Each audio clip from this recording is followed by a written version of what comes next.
Welcome back to episode 269 of the Hockey Cards Gongshow podcast. My name is Josh. I'm here with Baba Louie. I'm here with Phil. I'm here with Troy, Casual Troy. It's your friendly neighborhood hockey-loving goofballs. Welcome to the Gong Show.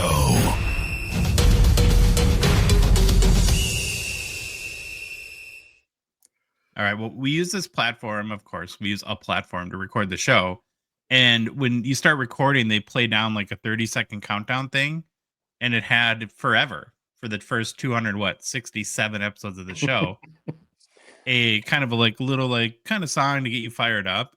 And then all of a sudden they switch it, and it's the worst thing ever. That song sucks. It was like waiting to get a colonoscopy in the doctor's office, wasn't it?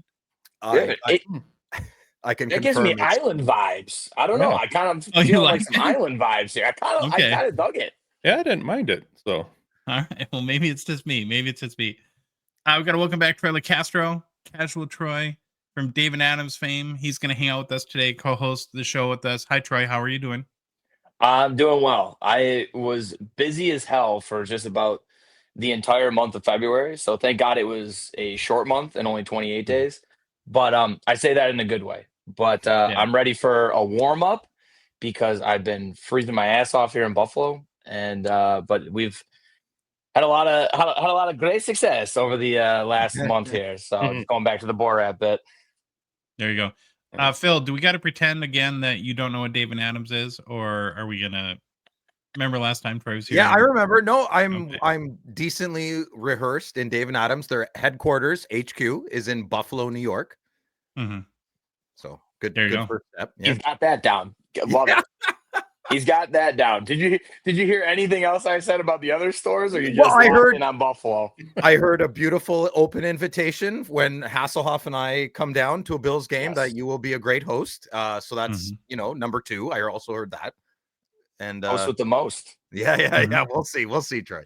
We just had some friends from the West Coast come in, and I tried to give them the Buffalo experience. So I don't know. They might write a Yelp review that you could take a look at, Phil.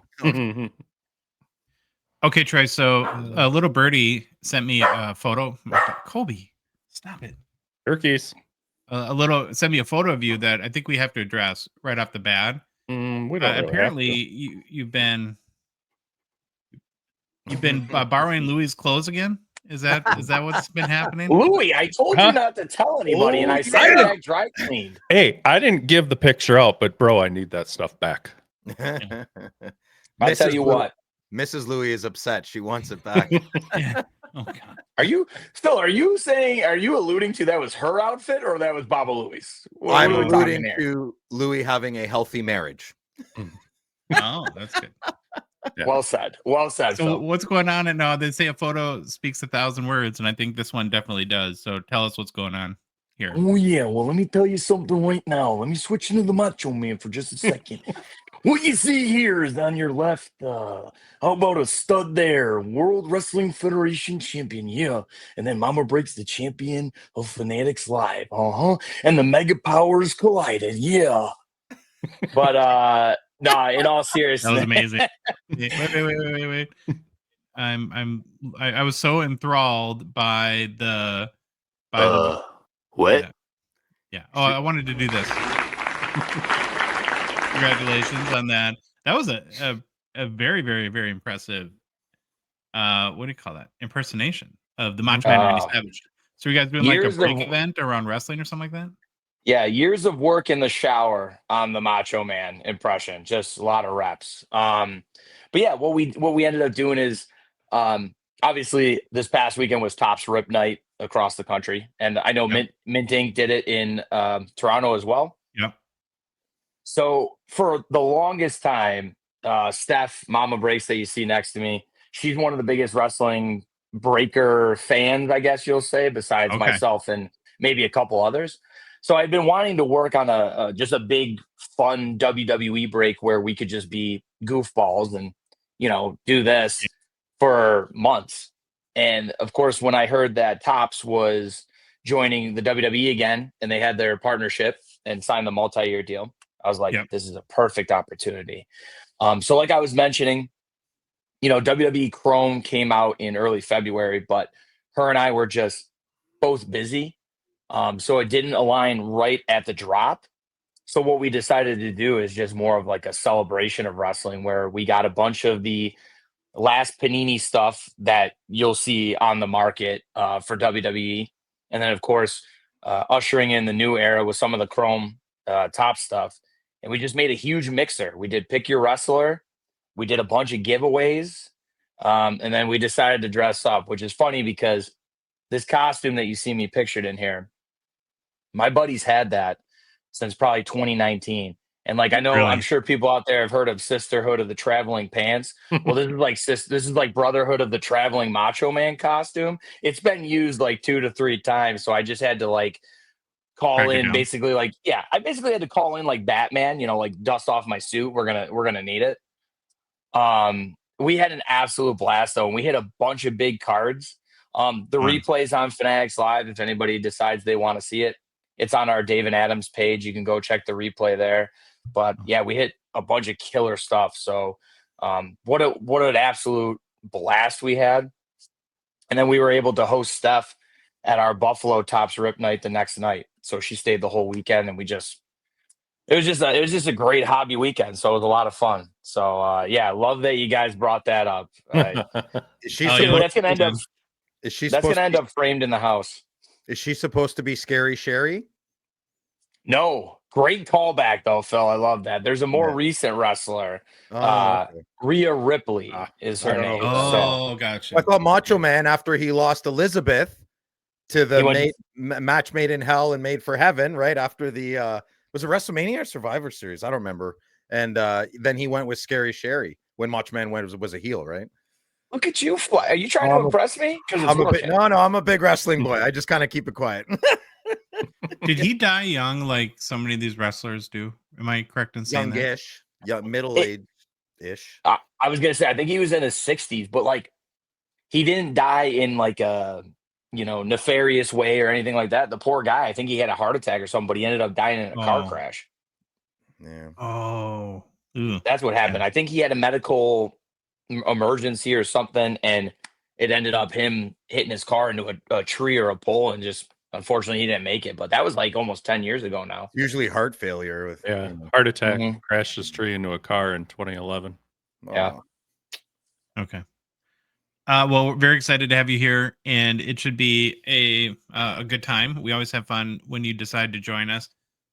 Phil, Friday Nights with Phil, you got a big one lined up. What's going to happen tomorrow? It's a medium high one. Yeah. I'm hoping to get Johnny from Mint Tank on. He confirmed last week. Sent out my Phil loud signals this week to see if he'll confirm. So stay tuned. And we have another really good guest, Michael, coming on. He's gonna bring us some heat. He's gonna show us some good cards. I have a huge mail day, and I'm not giving away any boxes. So next week, Series 2. What about Sylvain? Are you guys gonna bicker like old hens on there? Yeah, no, he's with a sticker king. Yeah. Phil doesn't understand. Everything needs a sticker. Sticker king. I love that. That's his t-shirt. It's so funny. I know. No. I hope he comes. Sylvain has an open invite any Fridays, just like Dave or Neil, any of the Chateau boys. Even you, Troy, you can come on Fridays if you'd like. Now that things are winding down for you. I didn't want to invite myself, but I was sitting here toes crossed, hoping you would say something. I would love to stop by one of these Fridays. I'll throw you a DM. We'll see what happens. Yeah. Sounds good to me. Awesome. Any time for any of his confirmed, not confirmed. No, Michael. I have Michael confirmed. Johnny, I have 2 confirmed guests for Friday. Yeah, Johnny's a good guest, though. I don't know how I'm going to follow up Johnny. No, Johnny's a good guest. I don't know how I'm going to follow him up. I don't know if the internet bandwidth can handle him and me and you in the one session. When worlds collide, there. Oh my God. All right, couple very quick announcements, and we're going to get right into the show. First of all, I just got to give an update on our new site, hockeychecklist.com. We've been spending, as I've mentioned, last couple of weeks working on speed, and thankfully, it's fast. It's super fast now. So the developers did good work. We had a few hiccups, but that's life in the building web applications world. So hopefully you guys have noticed that too. And then while we're waiting for new checklists to come out, the next one will be EX 2000, probably in a week or so. We've been backloading. Yeah, hopefully sometime finally soon. We've been very excited. Added Black Diamond, added Ingrained recently, 23 Metal. So we're getting more and more up those on the site. Okay, got to mention our partner and sponsor, Grant from GP Sports. We're very thankful for his support of our show, of course. And a great way to spend your Friday nights is getting some breaks with Grant at GP Sports Cards. Get there quick, as spots go very, very fast, as we're learning on his website, gpsportscards.com. He'll be breaking on his YouTube channel all evening, again, under the same name, GP Sports Cards. And even if you don't have the cash to get in the action, it's always fun to watch. There's a lot of interesting breaks and products. Again, get those spots at gpsportscards.com. I'm a moderator. I'm a moderator as well. Phil's a moderator. I am. Did he lose his mind? I haven't banned anyone yet. Anyone yet. Phil's gonna go on like a ban power trip. Speak and you shall be banned. I wonder if I can ban other moderators. Take it all over. Oh no! Oh no! We created a monster. Yeah. Created a monster. You just let it loose. That's more what happened.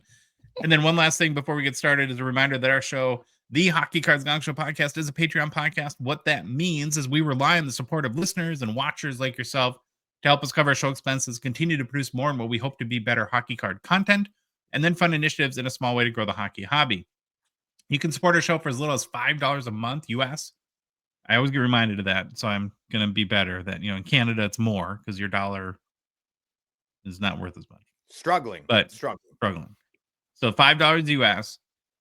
Very easy to support us. You just go to our website, hockeycardsgongshow.com, click on the Become a Patron link, go to the Patreon website directly, patreon.com, search for Hockey Cards Gong Show, or you can, there's a link in the YouTube description, podcast description, or Instagram, TikTok profiles. If you do choose to support us, we're very grateful, of course. You also get access to our Discord and can join our community there where we do a bunch of fun stuff. And Louis, I think we have one new patron to shout out and thank on today's show. Is that right? That's correct. We have a new patron, Adam. Yay, welcome, Adam. Thank you, Adam. All right, Baba Louie, what's the game plan? All right, let's go with the game plan. If I bring it up on the screen, might help everybody. First, we're going to start with get to know your Hall of Famers. Then we'll go into a rookie deep dive. Then it's some hobby news. After that, it's an interview with our buddy, Sylvain, Confessions of a Card Dealer. After that, it's some new product releases. Then it's the Fanatics Collect weekly hockey preview. Then after that, we will touch on some personal pickups. Thank you.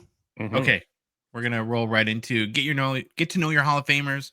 So we're still in the class of 1958 in our Get to Know Your Hall of Famers series. It's where we're doing a quick profile on every episode of our show for every single Hall of Fame hockey player, starting with the very first Hall of Fame class of 1945, working our way to present day. For each player we profile, we do a brief bio, cover why you should care about them, and then take a look at their hobby markets.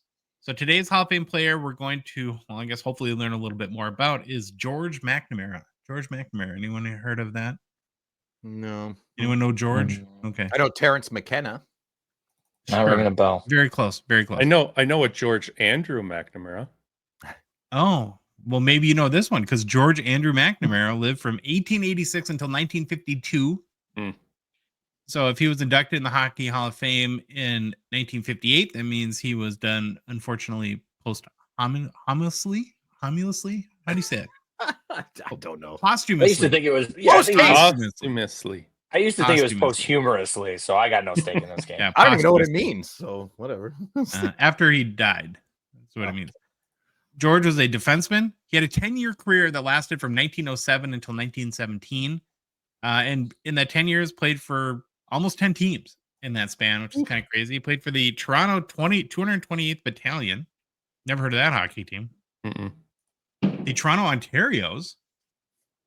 That was another new one. The Toronto Blue Shirts, Halifax Crescents, the Waterloo Colts, Montreal Shamrocks, Cobalt Silver Kings, Sault Ste. Marie Marlboros.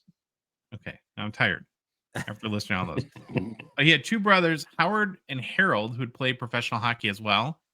And during the 1914 season, George would help the Toronto Blue Shirts win Lord Stanley's Cup. What a picture. That's nice. A great picture. That is an awesome picture. Man, all that equipment they used to wear was pretty wild. Those jackets are nice. That's sweet. Mm-hmm. Jackets, those are sweaters. What are you talking? Oh, on the sides. I didn't see them. Yeah, the actual jackets, not the. I got you.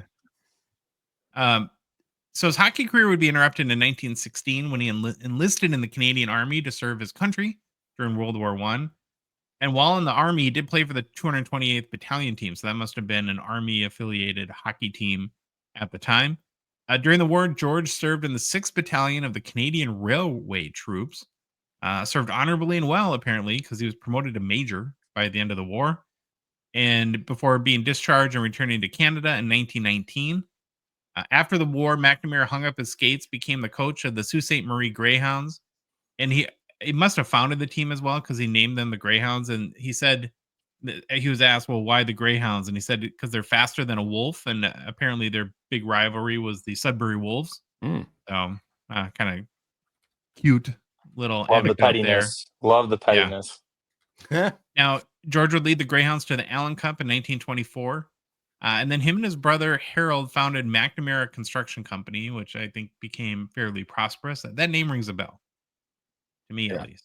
I feel like I've heard that. And then he died in Florida in 1952 at the age of 65. Now, why should you care about George McNamara? He was one of the best open ice checkers of his era. He's a pretty big guy, 6'1", 220 pounds. I'm guessing you want to throw his weight around a little bit. Look at the chin on him. Big boy. When George played with his brother Harold for the Sault Ste. Marie Marlboros, they were known as the Dynamite Twins because of their bone-crunching body checks. He and his brother were known for tough, intimidating defensive presence, helping shape the role of a defenseman in professional hockey. And I think a lot of these very first hockey players, kind of the game was still figuring itself out, and they played a role in shaping what a defenseman would become in the league from years to come. Yeah, no, I can't believe I like the Sault Ste. Marie Greyhounds lore there. That's pretty good. It's a pretty prestigious junior club. Paul Coffey, Gretzky, Ottawa Senator Nick Cousins from there, I believe. Oh, really? Yeah. Wow. Good contributions there. Yeah. Now, looking at its hobby market, there are not any playing days hockey cards for Hall of Famer George McNamara, unfortunately, but thank the good Lord. But For the 1985 Cardophilium Hockey Hall of Fame set, where they made him look like his grandpa. Apparently. He looks like Jaws from James Bond. Yeah, you're right, a little bit. That's a good one. And you can pick up one of these for about $3. So that is your Hockey Hall of Famer, George McNamara. Are you familiar with the Cardophilium set, Troy? I actually don't know if I am. So no, you're probably not. We're not I was hoping somebody would enlighten.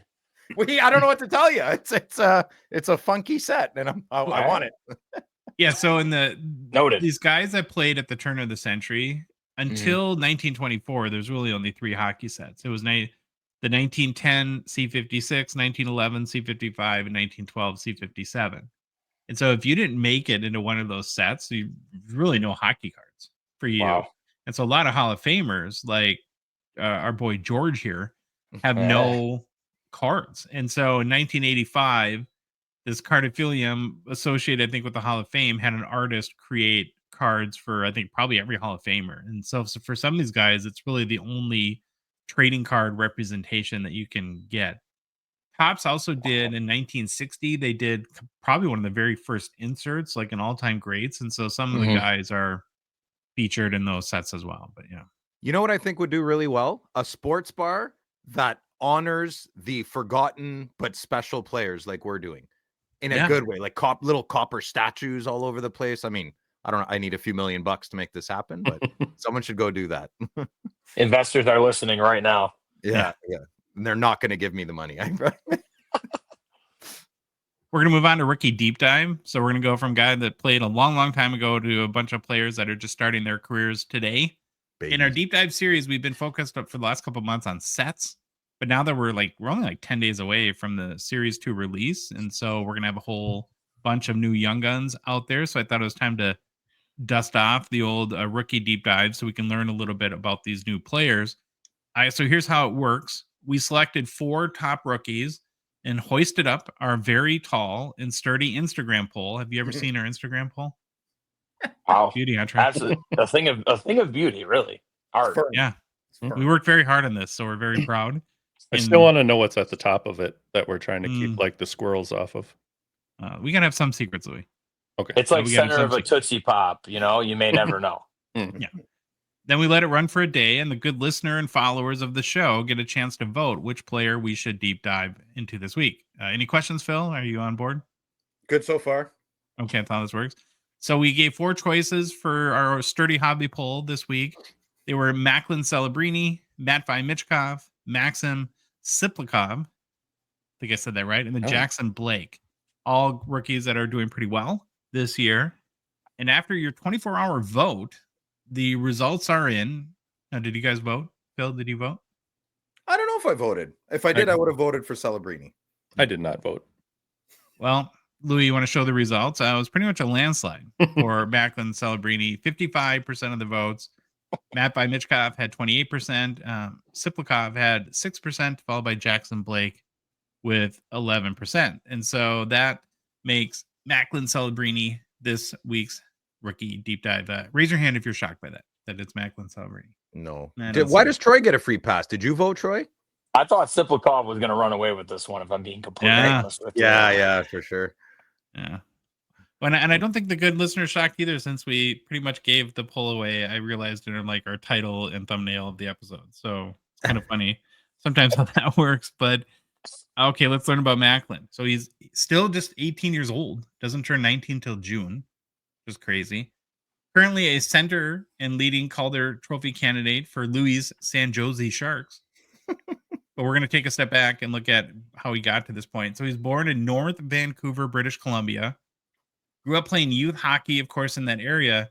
So his dad is actually pretty known in the sports world too, where he's I don't know what his exact title is. It's either like the director or vice president of player health and performance for the Golden State Warriors. And so as a result of him getting that, I think he was like Team Canada's like lead physiotherapist during the Olympics and stuff like that too. And the family relocated down to Northern California, and Macklin, which had to be a huge culture shock, right? To go from playing hockey in Canada and Vancouver to California. So he spent 2 years in the Junior Sharks program in San Jose before transferring to the famed Hockey Hogwarts, Shattuck St. Mary's, just 30 minutes south from us here in Faribault, Minnesota. Saw him. You saw him play there? Yeah, I was there in like 2021. Wasn't it a U18 prep team? Oh, yeah. Yeah, Shattuck is incredible. It looks literally like Hogwarts, and an amazing place. And like I've said like a million times, they have over 40 current NHL players that went to school there. So it's like West Point for hockey. Yeah, it's just wild. He'd spent 2 seasons at Shattuck and scored a combined 109 goals and 270 points in 113 games played while he was there. And then after his time in Minnesota, he went to the USHL in Chicago Steel and put up 46 goals and 40 assists 46 goals, 40 assists for 86 points in 50 games played in his one lone season in the UHL. Holy crap. And what's notable about that is it's the most points ever scored in USHL history by a player under 17 years old. Mm-hmm. So he's still 16 when he did that. These kids have a childhood anymore? I mean, when I'm 43 now, like 25 years ago, it was people were complaining, I have hockey 4 days a week. They live at these places now, right? Ain't no way. Literally live at these places. Kids can't be kids. Boarding school. No wonder these kids are just machines. Just robots, I think, at this point. We'll throw in autograph school while we're at it if they're not going to learn cursive. Oh, throw some cursive in there. Yeah. In perfect part of the curriculum. Well, Shattuck is a boarding school, and we're there on the ice multiple times a day. Yep. I mean, that's part of their thing. It's they have four rinks there. Isn't it listen, I know we love good athletes and we love sports, but it's a little bit sad. I mean, there's certain like he'll never know what going to camp with his friends are like, you know, like those little I mean, I guess a few million. He's a prodigy, right? I mean, it's same thing like with Bedard. And like if you looked at anything about Bedard, his parents seemed like they tried really hard to get him to do other things than hockey, and he just never would do it, right? And you know, that's that level of focus is what it takes to become great at what you do. So I mentioned that he scored 86 points, and no one had ever done that at under 17 years old. Not only that, though, that season, his one USHL season, he was named the player of the year for the league, the rookie of the year, and forward of the year. And he's the first USHL player to win all 3 awards in one season. The triple Player crown. of the year and rookie of the year. I love it. The triple crown. Amazing. From there, he committed to play at Boston University for the 23-24 season, joining his older brother Aiden, who was already in the Terriers program. So I think that was sort of his to get into Boston BU. Like he needed one. Yeah. Well, he could go anywhere, but that's how they got him, really. Sure. During his freshman season, he produced 32 goals, 32 assists for 64 points in 38 games played. And following that one single season in college hockey, he was named the Hockey East Player of the Year, Hockey East Rookie of the Year, Hockey East Scoring Champion, and Hockey East 3 Stars Award. And then he became the youngest player to ever win the Hobey-Baker Award as college's top hockey player. And just the 4th freshman to ever win the award, joining Paul Correa, Jack Eichel, Adam Fantilli. So that following last season in college, he was eligible for last summer's NHL entry draft, widely regarded as the clear-cut number 1 prospect. And I did some research into the scouting reports, like what did the scouts have to say about Macklin coming into the draft, and kind of broke it into positives and negatives. On the positive side, he's widely praised for his hockey IQ. Everybody has hockey IQ. Beyond that, though, strong two-way play. Unlike some other high-scoring draft-eligible forwards, he was considered responsible defensively and played a complete game. So that's a big plus for him. High-end skill and playmaking, combination of puck skills, vision, and offensive creativity make him a dangerous scoring threat. Very strong work ethic and compete level. Relentless motor, ability to impact the game on both ends of the ice. Skating ability as a strong skater with good acceleration, though not necessarily the fastest player in the draft. And then goal scoring ability, had proven ability to score goals in multiple ways with a deceptive and accurate shot. The negative side for Celebrini that scouts pointed out, his size and strength at 5'11", about 190 pounds.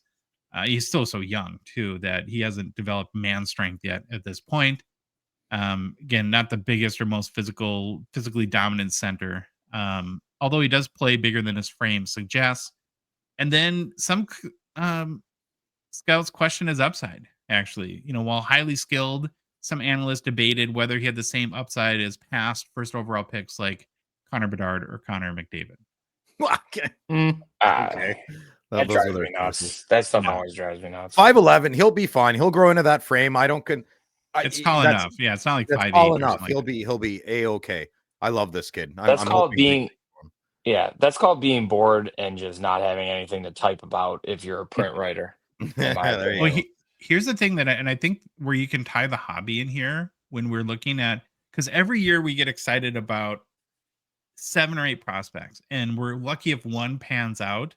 Yeah. And through the 3 years now almost of doing this show, I really believe strongly in the concept of pedigree, that when you go back and look at what the player did at 16, 17, 18 years old, and we just went through it.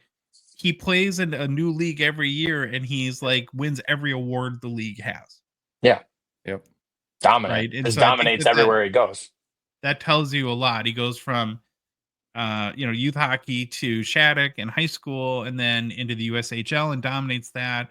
Becomes the youngest Hobey-Baker Award winner ever in college, and then now gets drafted as expected, number 1 overall last summer by the San Jose Sharks. So after the draft, this is a great photo. Jumbo Joe just always makes me smile. Anytime I see that guy, just immediately smile on my face. Yeah, I feel like he just told Macklin something funny because he looks like he's trying not to burst out laughing. Oh, yeah. So after he was taken first overall, he took a week or so to decide on whether to return to BU for his sophomore season or to start his NHL career. And on July 9th, he announced he would sign with the Sharks and attempted to start the season in the NHL. Macklin had a pretty strong training camp and preseason, and the Sharks announced on October 7th that he had made the team's opening night roster. So he would make his NHL debut on opening night against the Blues last October 10th, and it wouldn't take him long to make his first impact in the NHL. 7:01 into the very first period, he scored his first NHL goal. Not too bad. Now, unfortunately, he also got hurt during that game and would miss a dozen or so games after, which kind of stinks. And so far in the season, Celebrini has produced 18 goals, 24 assists for 42 points in 47 games played. I said he has missed those 12 games due to a lower body injury, I think hamstring or something like that occurred on opening night. But Like still going through puberty, Yeah. He'll be fine. His bones are soft. He'll green stem or whatever. Drink some more milk, kid, and get back out there. You'll be fine. He currently leads all rookies in goals with 18, one ahead of Matt Michkov. His 42 points is tied for the lead with Shimmy Shakes, Lane Hudson. And he's the presumptive contender to win the Calder Trophy. I guess him and Dustin Wolf are the guys that you hear most about. And then you can throw Michkov and Hudson in there as well. And by most accounts, he's not only lived up to expectations, some argue he's exceeded them. So, yeah, I mean, very impressive so far. I think so. I've been picking and choosing. Man, just recently, last week, he got a pass from Toffoli. Just an unbelievable right into the game against Calgary. And then around Christmas, he know what this kid is? He's a winner. He's a champion. He has the it factor, the thing that no one can describe. He has it. I remember around Christmas, Celebrini had like a 3-point game. He was just phenomenal against Winnipeg Jets. I think they lost that game, but he got 3 points in that game. I think he's had a couple of 3-point games this year, and he's only 19. He's here to stay, and he's here to be noticed. Yeah, he's 18. He's not even 19 yet, Phil. He's 18. There you go. Yeah, and I love the kid. I think like one of the, I don't want to call it excuse, but one of the reasons we hear about Bedard and maybe why he struggles at times is he's on a horrible team. Which is true, and so is Celebrini. So I think that makes what Celebrini is doing, and even I don't know who I'd pick to win in a game between the Blackhawks and Sharks. Like nobody, right? Well, I don't want to watch it. I would because we would watch those that players. Yeah, the Bedard factor too has taken some heat off of Celebrini. I know he's a top pick and everything, but there's a lot going on, and it's not a hyper focus on the one guy. Whereas Bedard, I think, feels more pressure, obviously. Yeah, because to me, I feel like you'd be lying to yourself if you didn't think that 3 to 5 years down the road, a Bedard versus Celebrini matchup may look like a McDavid Eichel matchup, or a Crosby Ovechkin matchup. Yeah. You know what I mean? Yeah. And I will say that I think Celebrini is, unfortunate for the hobby. I guess I don't know, but.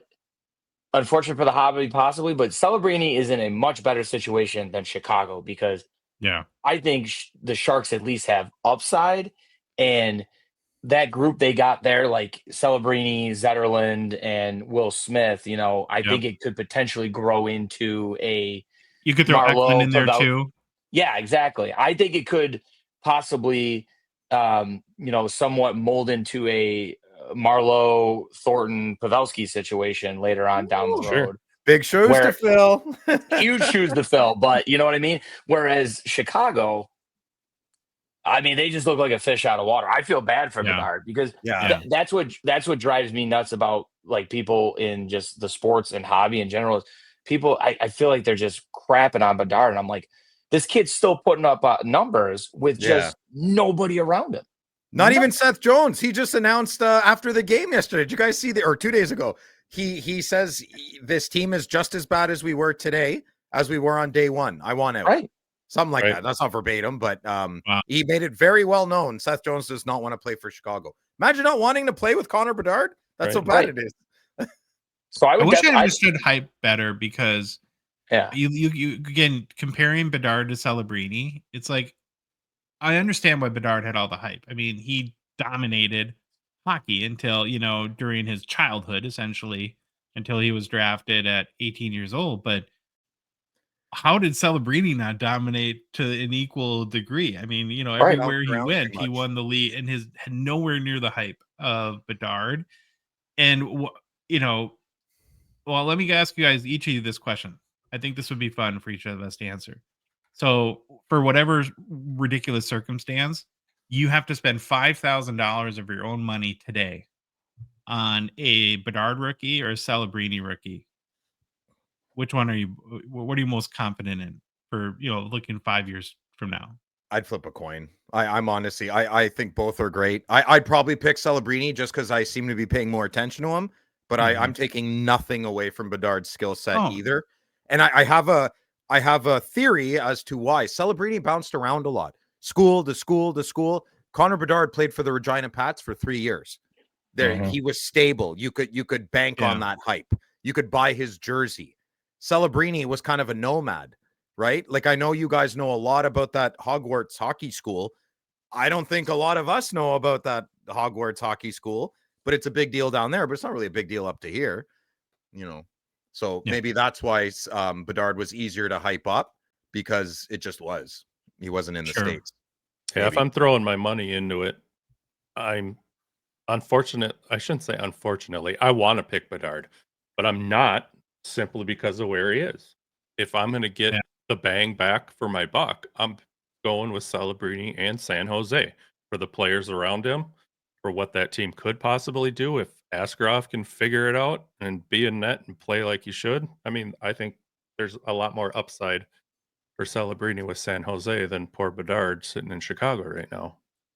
Yeah. What do you think, Troy? I think that's kind of where I would go with it too, is I would look at what can $5,000 get me in terms of Celebrini, and what can $5,000 get me in terms of Connor Bedard. Meaning, I think I can get a lot less Connor Bedards with $5,000 than I could get with Macklin Celebrini. Macklin Celebrini might be one of those people right now that you could just load up on and hold it for a few years. And I think I don't know if I said this last episode I was on, but I would argue that hockey is the sport in terms of hobby where it matters the most what market you're in. In terms of Connor Bedard being on an original 6 team, plus him just being a generational talent, whatever they want to call him in the headlines, is obviously going to drive up his price, in my opinion, whereas Macklin Celebrini is on the Sharks. Yeah. Who is the Shark that has really broke the mold in terms of the hobby in collectability and price? Artur Survey. Devin Yes, thank Setaguchi. you. Good point. Devin Jonathan Setaguchi. Chichu. Yes, Yeah. Jonathan Chichu. Yep, good point. So here's a question, a little bit of a curveball. What jersey would you prefer, a Macklin Celebrini or a Connor Bedard? I'll go first. Blackhawks. Oh, Well, you got to I kind of like the Sharks colors. Crazy? Oh maybe my this is God. me. Well, maybe this is me showing my age at being 31. I loved the Sharks jerseys growing up. I love the color scheme. I love when they had the gray stripes down there, like the Chichu era and that. Get him off. I might Get him go off. Sharks. I might This go guy's Sharks. They're crazy. Get 'em off. clean. Well, They're if not you're a clean. little bit older in the early '90s, you would have had your Sharks. Remember the starter jackets? Yeah. Yeah, exactly. I had? would have had Owen Nolan, jersey and everything. Oh my goodness. Just saying. Boy, you think like about Bedard, and if it was any of the other big sports, like for sure basketball and probably football, like they would be like, "I'm out of here. Get me out of here." Like this is a dumpster fire. I will not play for that, and they would trade him. No, but he'll own the team. He'll own the. I remember when Chicago was absolutely terrible, and then something happened. Right? They got a Toews, they got a Kane, they got a Bufflin, they got a good goalie. Keith. Yeah. Lots. Yeah, Duncan Keith. And it's slowly what happened. They built a mini dynasty. And Chicago was terrible for like 15 years. What? Steve Larmer was their best player. So Bedard, if he plays it smart, if he plays it calm and develops in a intelligent way, that could be his team and they could build around him. We'll see. Okay. Yeah, and he definitely. Go ahead. Oh, real quick. I was just going to say, piggybacking off what Phil said, is just Connor Bedard. This is obviously an early take here. I'm not saying he'll necessarily pan out like this, but he feels like a Patrick Kane, where he's just an all-around complete player, and he's just a playmaker, and he's a point guy. And so, yeah, if you get him a Taze and all those other guys that you just mentioned, then yeah, an original 6 team can return to its original 6 status, and be at the top.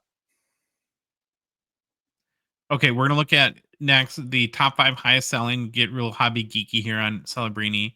Is top 5 highest selling cards to date, along with each's respective highest sale. Any sale made by eBay, of course, has been verified as paid for in Terapeak. So number 5 is a beautiful redemption. Of course, from 2024-25 Artifacts, the Rookie Redemption Gold Auto Jersey sold for $1,400 US on January 15th. And number 4 is another Artifacts card, but this is actually a Celebrini card. It's a Aurum Signatures out of 25 Raw that sold for $1,912 US on December 25th. In my mind, these cards will not hold up. This one, sticker auto, draft night jersey, bounty card. Not we talk a lot about like being selective and buying cards that will have lasting value. Yeah, it was just sorry. I think people were finally just clamoring, right, for something that actually just had him in a Sharks shirt, right? So you're jumping at that first opportunity, but yeah, like Artifact stuff does not have longevity, in my opinion. Mm-hmm. Mm-hmm. Number 3 is a Black Diamond Exquisite Collection Rookie Draft Day 101 that sold for $2,510 US on January 16th. Number 2 is a 2024-25 Black Diamond Rookie Team Logo Jumbos 101 that sold for $5,000 US via eBay on January 22nd. And these are the ones that just I won't ever understand these. Yeah, manufacturer patch sticker auto, $5,000. Wow. Mm-hmm. And then number 1 is another Black Diamond Relic Rookies Pure Black 101 that sold for $56,009 US on January 30th. See, I would rather have this card than the last one. 5,609, not 56,000. Oh, 5,609. Yeah, I almost grabbed my pants there. Is that a same, different, Phil? No, that's different. Oh, okay. Yeah. Okay. Did you Google it, Louis, before you mock me? Did you Google same but different? No. Okay. Well. Mm-hmm. Okay. Last little question I had here for the group is, what are you expecting when Series 2 comes out with his Young Guns? Like, it's going to be 150 raw, 200 out of the gate. What are we thinking? 200 seems fair. Yeah. Mm-hmm. Yeah. I like that.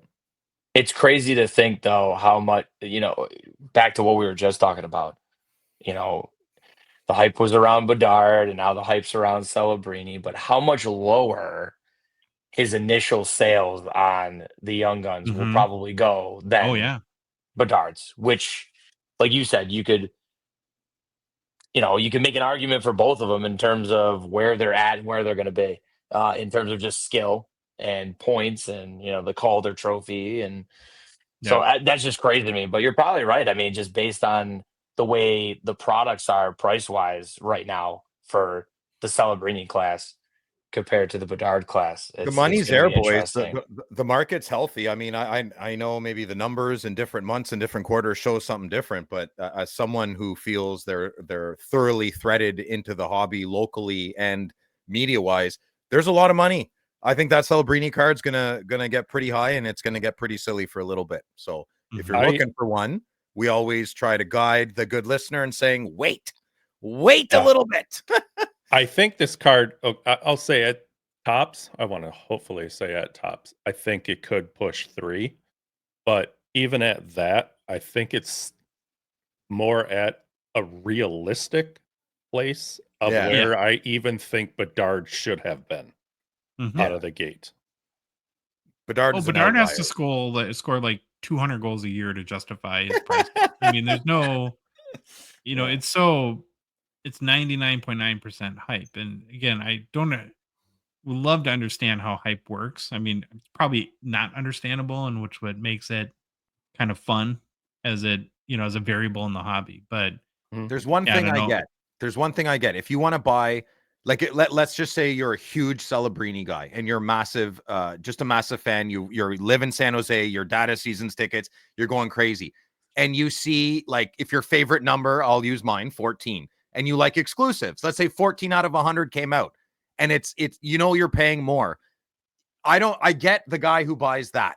I get the guy who buys the special numbered card and understands that the premium might be a little bit because he might not get it again. Right? Like if you overpay for a high gloss right off the bat, I don't fault you that much. That's a numbered card. But if it's a young gun or a regular insert, then I think the general rule of play is to wait. I mean, Celebrini could score 3 goals a game the rest of the year, and his prices will keep going up. I'm sorry, I gave you bad advice. That's great advice, right? And it's like we looked at the top 5. It's that there's been a lot of wait and anticipation, right? Upper Deck is smart, and they kind of slow roll how you can get good cards for these players. And then our brains play this trick on us. Like we see, Macklin Celebrini, I better get it now or I'm never going to get a Young Guns. And it's like, well, there's actually probably 80,000 of them, but we're so, it's all psychology, right? And it works against us sometimes in life. And so I don't think it'll ever, we could talk to every single hobbyist for a half hour on our couch and say, listen, his base Young Guns is going to be $300 the first day. Don't buy it because I promise you, no matter what he does, it'll be $150 2 months later, and a million people are going to spend $300 the first day. That's the weird beauty. I don't even know if beauty is the word I want to use, but it came to mind of the different schools of thoughts we have as humans, because I would totally contradict myself and tell you, if you pull a Celebrini on release day, sell it right away. You better sell it immediately, and then buy back 2 a month later. Yeah, exactly. and just like sit back and go, all right, well, it's safe to buy again. Yep. Now I'll go ahead and buy. Yeah, and now I'll go ahead and buy 2 and try to grade them and see what they turn out. Try to buy 2 nice copies for what I sold 1 for on release day. So yeah, that first 24 to 48 hours, you might as well sell that thing. Are you guys expecting a lot of interest in Series 2 over at David Adams World? I'm hoping. I'm really hoping. Because as much as I love breaking baseball or wrestling, I mean, I love hockey because we have the audience, and just bringing any sort of Upper Deck product that I can, and just trying to crank through it. And my mentality is not in a way to crank through it in terms of just sell. I mean, crank through it in terms of let's freaking open up this stuff and see what we can find for you guys. Yeah. But I'm expecting a decent amount of hype come next Wednesday. I mean, I've already listed some breaks for next week, and I just told people, hey, go hop in. It is, I will say, as a breaker, I think it's going to be a little tough in terms of, I looked a little bit at the checklist, and I'm sorry if I'm getting ahead of myself here, but no, you're looking for Michkov and Celebrini. I think we know that, right? Obviously, I got a couple other players I'm prospecting. And you know what? I said that I had this in a discussion the other day, real quick side note, that I think hockey, in my opinion, is the last of the major sports where people are actually collectors. And I think that's why I love it. That's it's really about collecting. Even baseball, Troy? Yeah. Baseball has a lot of rip and flip. Yeah, it's prospecting. Yeah. Even with the history, like I mean, baseball's part of American culture. Like it is, but like Josh said, I would say baseball cards now, in my opinion, just based on what I've seen, it's a lot of prospecting, a lot of holding, but I don't think anybody's, doing a break for themselves or a break with us or anybody else, and they're getting a Shohei Ohtani auto. I don't really think there's a big sector of collectors that are going to be like, oh, I love Ohtani, I'm going to keep this card for myself. I think, oh my God, I got a Shohei Ohtani auto that's numbered to 10 or 5. That's out the door as soon as possible. Whereas hockey, I feel like if you were to get, a Macklin card, a Celebrini card, you're or just anybody bigger, like a Crosby or an Ovechkin or a McDavid. Like, I think there's a good number of collectors of hockey that would be like, no, I want to hang on to this because I just love watching Connor McDavid play, or I love Crosby. So. I mean, that's just what I've seen kind of outside looking in type deal. Gotcha. All right. Fantastic discussion. So that was your Macklin Celebrini rookie deep dive. Got to make a mention for Gongshow partner sponsor Slab Sharks. We're thankful for their support. The current Slab Sharks eBay auction, weekly auction, ends tonight. And these auctions have become major hobby moments in the hockey hobby. Lots of great cards, tons of action, very fun to watch and follow, and a very stressful and emotional night for Phil. Yeah. Who, he's not a collector. He pulls a big Bedard and it goes straight to auction.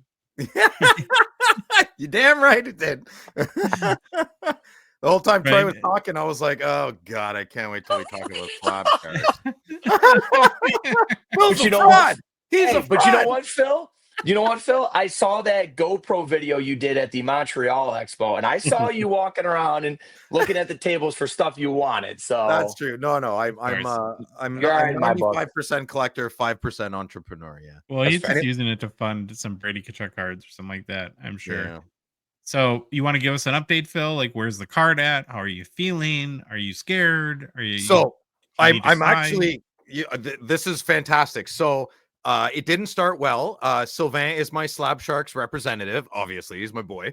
So he told me I had to download the app, and I did. I started off incorrectly. I put the wrong email address in, but Sylvain is such a beauty. He fixed it for me at head office.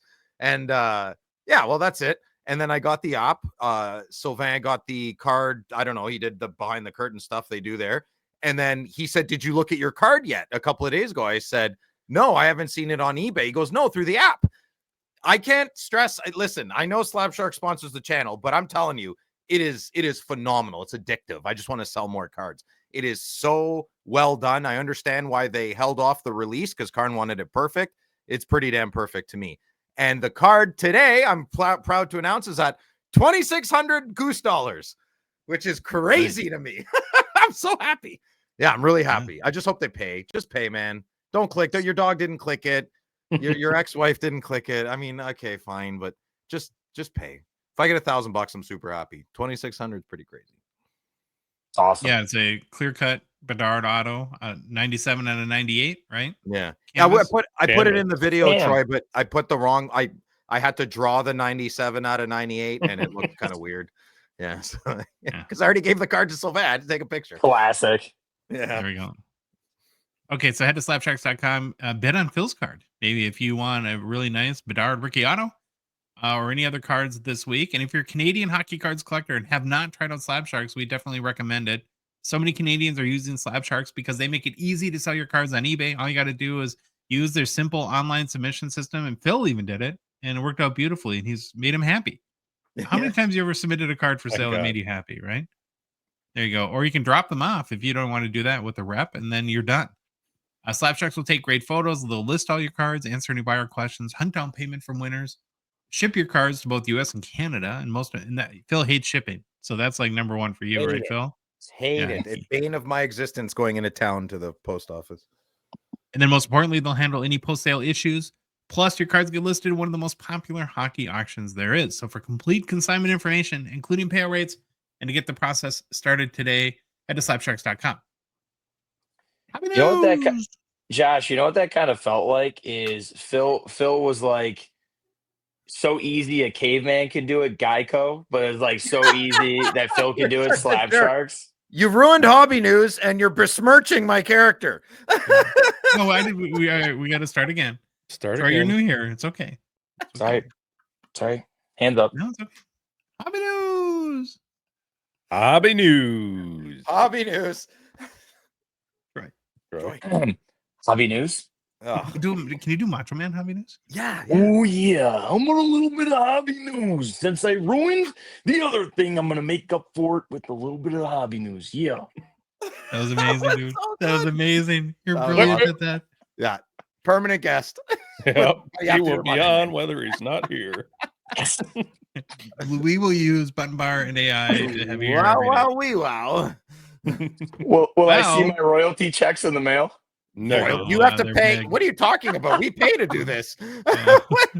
We put it all on hockeychecklist.com. Yeah.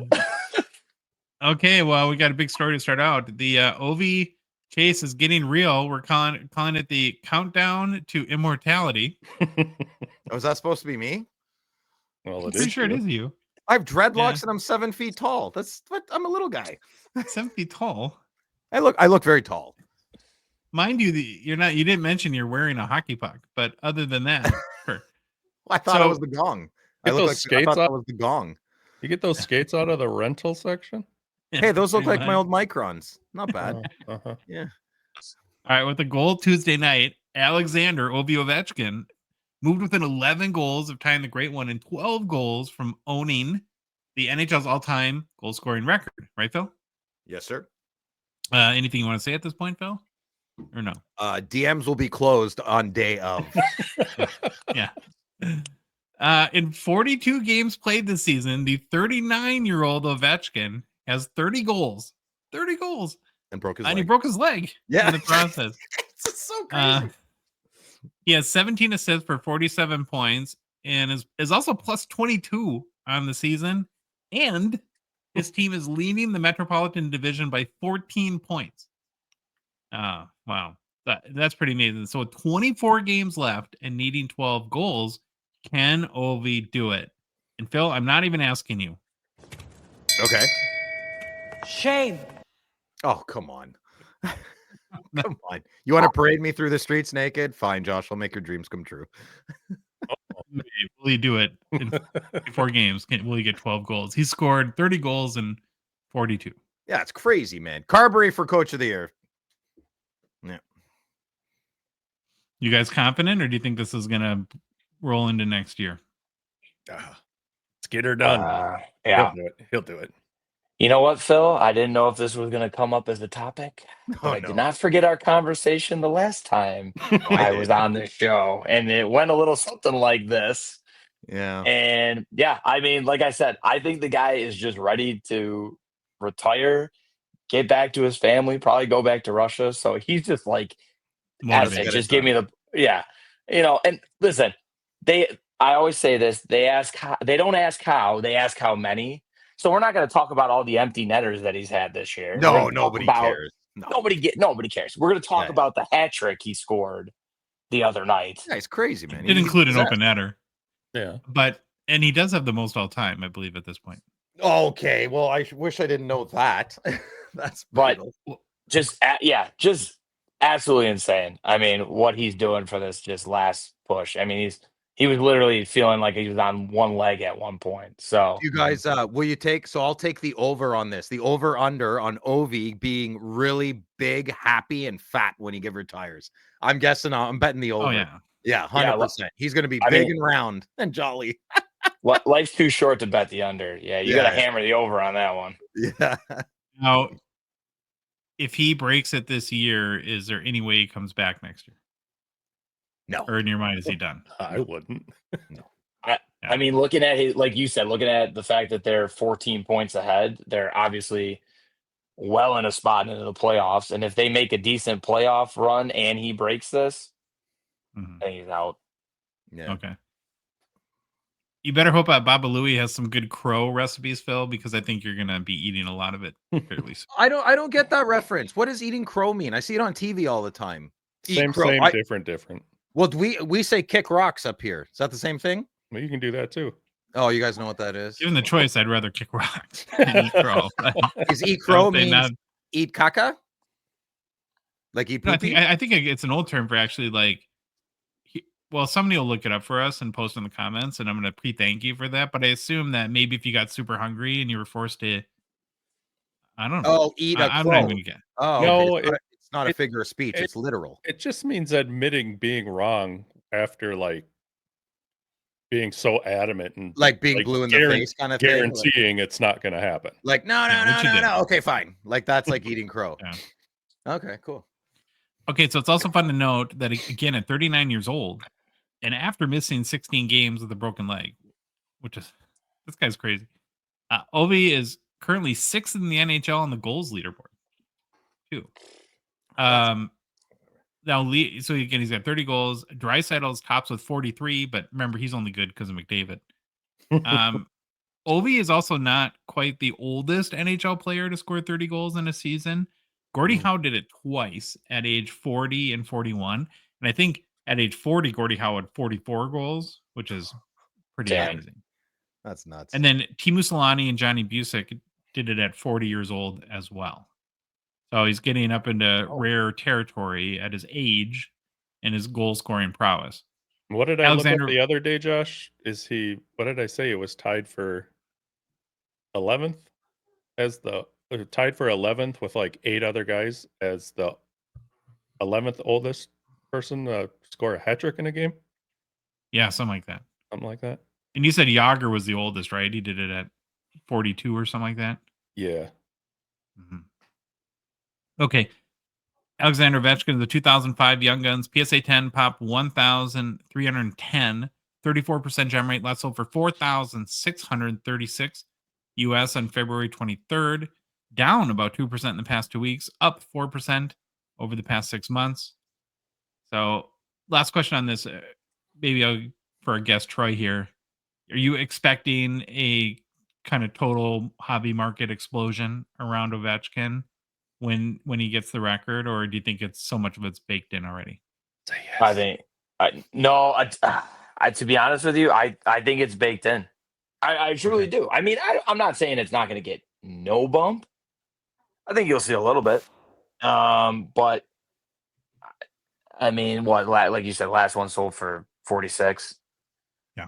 Maybe maybe we see one for 7 or 8, maybe if it bumps, if it's like a gem 10 like that. But I think most of his value is just already there from, the cup years on to every other record that he's broken or numbers that he's put up. Okay, I got a specific question for you. Let's say you own this card and you plan to move it to maximize value to fund a wrestling card or something like that. Mm-hmm. And do you try to sell it right before he breaks the record or right after? I think after. Okay. Because I almost feel like people will still be maybe not hesitant, but I don't know, you know what I mean? Like they might be skeptical of buying it so high before he breaks the record. But Sure. then I think that's just how the human brain works, right? It's like, he's probably gonna break it, but it's not yet. Okay, now he's broken it. It's like, oh my God, we got to get our Ovechkin cards. He broke the record, he's done it, and now we got to buy. What about you, Louis? Are you before or after guy? I said before when we asked this earlier, I'm gonna still say right before. Phil? Could you repeat the question? No. If you have a PSA 10 and you want to sell it right around to maximize value. It was the PSA. I didn't know if I misheard PSA or if you said raw. Maximum value, I would have already sold it. Oh, you think so? I think so, yeah. Okay. I think for the first week especially, I'll say 10 days. If when he breaks it, I think those will be the biggest sales, and then it'll go back to normal for the next year, and then in a couple of decades it'll just slowly keep evolving up because of his accomplishments. All right, great discussion. Going to move on to our next story. Whatnot has made some policy changes. I'm glad we have more of a breaker here that can kind of help us maybe understand this a little bit, but I've seen a lot of hobby consternation over the past few days over Whatnot's policy change on video replays. Has not been the best PR month for Whatnot, apparently. So the policy change centers around their video on demand, where apparently going forward, only buyers of break spots will be able to see video on demand replays of the break. And that's if the breaker categorizes the sale as a break. And then the replays will only be available for 60 days after the purchase. So there's, I think, a number of ways people are looking at this. The concern that I've seen out there being expressed is it's a move that, Whatnot is making that's, you could argue, or not even argue, it's probably being less transparent. Where maybe this is a time where they should be more transparent. in some of the issues that they're having on their platform. And I think, to prevent just anyone from going on, seeing a break, finding maybe something bad, and then sharing it and creating negative publicity for the company. And before I get your guys' takes, what I find most funny about this stuff is the timing. It's Mhm. like, what are they thinking? Make this change in June when everything is kind of died down and the hobby's kind of moved on to the next controversy. But on the heels of the backyard break stuff and everything that's kind of been going on the last couple months, it just seems very odd to and kind of not smart to introduce this now, because it's just pouring gas on the fire. Where, like I said, I don't think 3-4 months from now that it would have the same impact. But I don't know, Troy, maybe we'll start with you as a guy who, I don't know, do you guys break on whatnot at Dave and Adams at all, or are you specific to Fanatics? So I know we do a little bit. Our Europe store, Mm-hmm. the storefront that we have out in Roermond in the Netherlands. I know they do breaks on whatnot as of right now, and that we have a little bit of experience with it here in the States. But I would speak on from personal experience. Yep. I've never used the platform. I've never personally used it for me, like just buying into a break, and I've never broken on it. I've had the YouTube experience, the Twitch experience, and then of course Fanatics Live, which I know from breaking on the Fanatics Live app now for over a year. That's one of the things that I will say that they've told us. Like, I've been in a webinar where they have told us that they pride themselves on the transparency aspect, and that's how David Adams always has been. Yeah. It's one of those things where I think I've told you this, guys, you guys this before, where I think people see David Adams as a distributor of sealed wax and don't realize that we've been doing live breaks for 10, 15 years. It's been around for a while. We were on breakers.tv, YouTube, like the old platforms.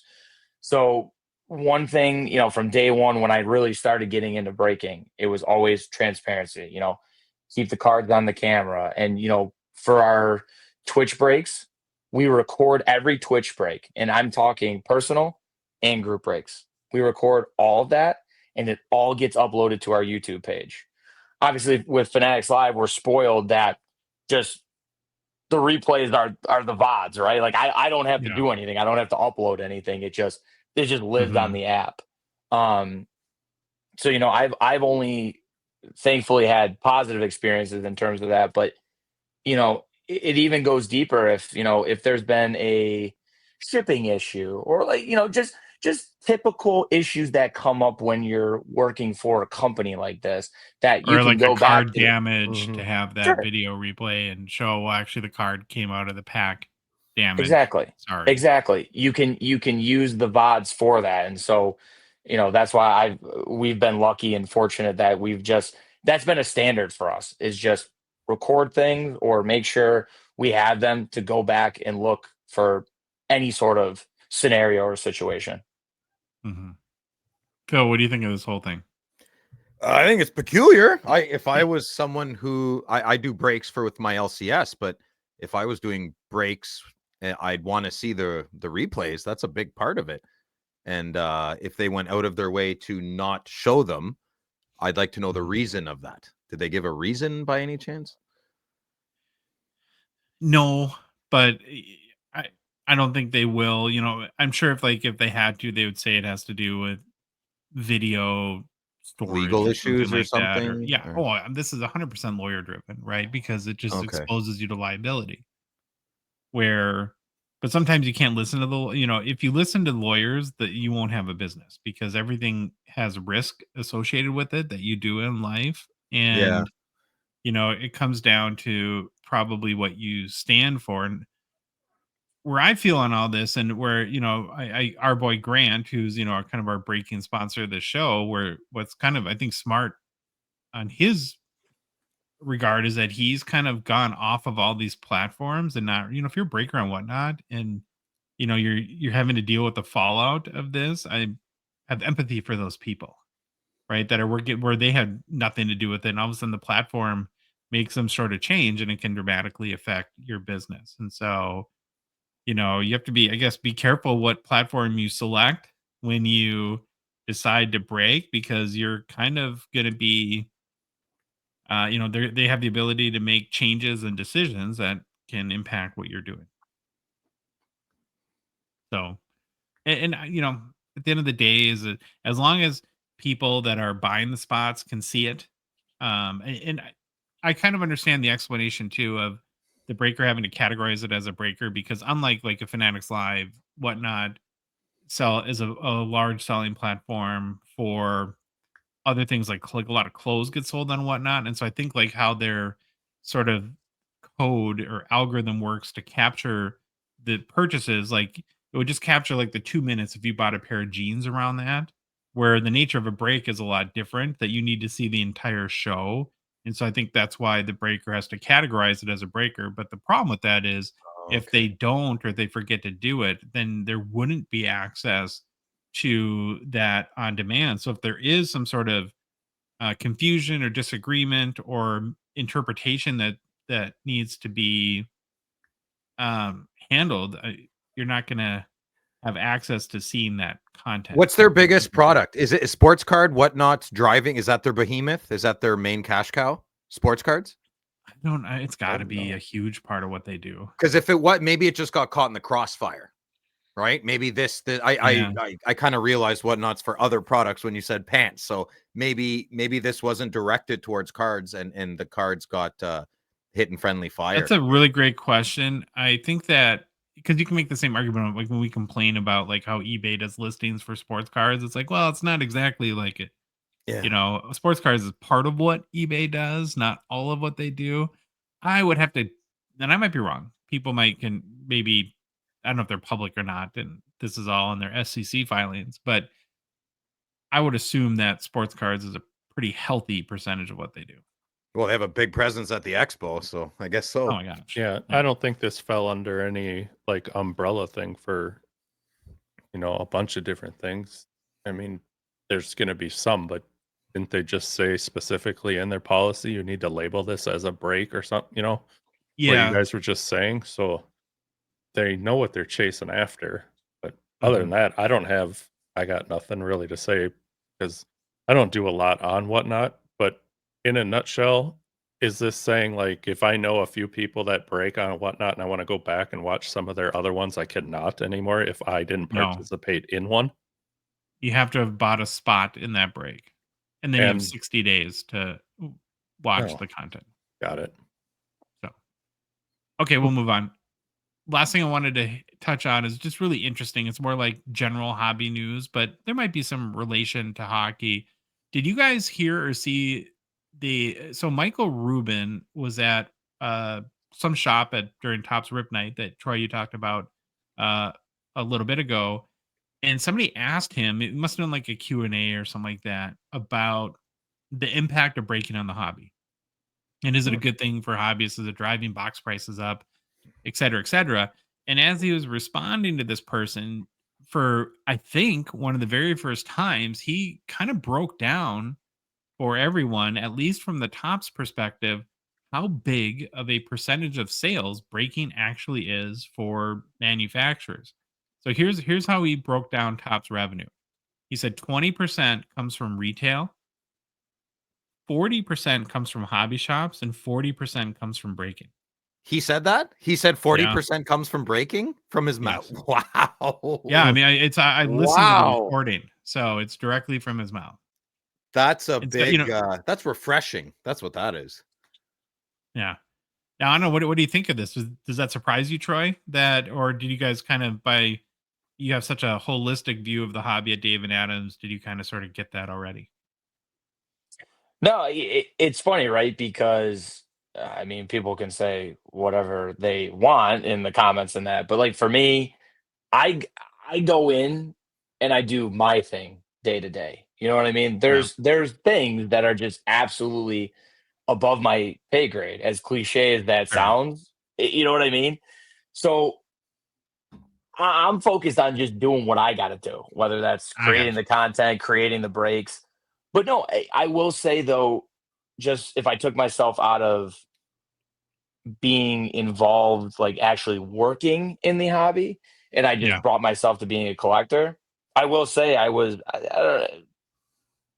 not shocked, but I guess, Phil used the word refreshing. I just thought it was interesting that, he did a Q&A, and, he was pretty open about the questions that they asked him. You know what I mean? Mhm. It didn't seem like he was really skating around anything. Yeah. He was answering the questions. So I thought that was interesting because I hadn't personally really heard him publicly speak, necessarily like just sitting in front of collectors and just letting them Yeah. do a Q&A. Obviously, we've heard him talk about plenty of stuff when it comes to different podcasts and things like that. But yeah, whoever captured that, I watched it too. I thought it was interesting. But I'll clarify my refreshing. I'll give a quick little story.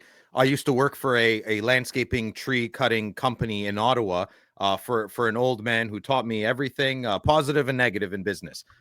He had about 25 people in his business, but he made all the money and everyone got paid very, very little. Very old school mindset, local business, the whole bit. Mhm. Okay.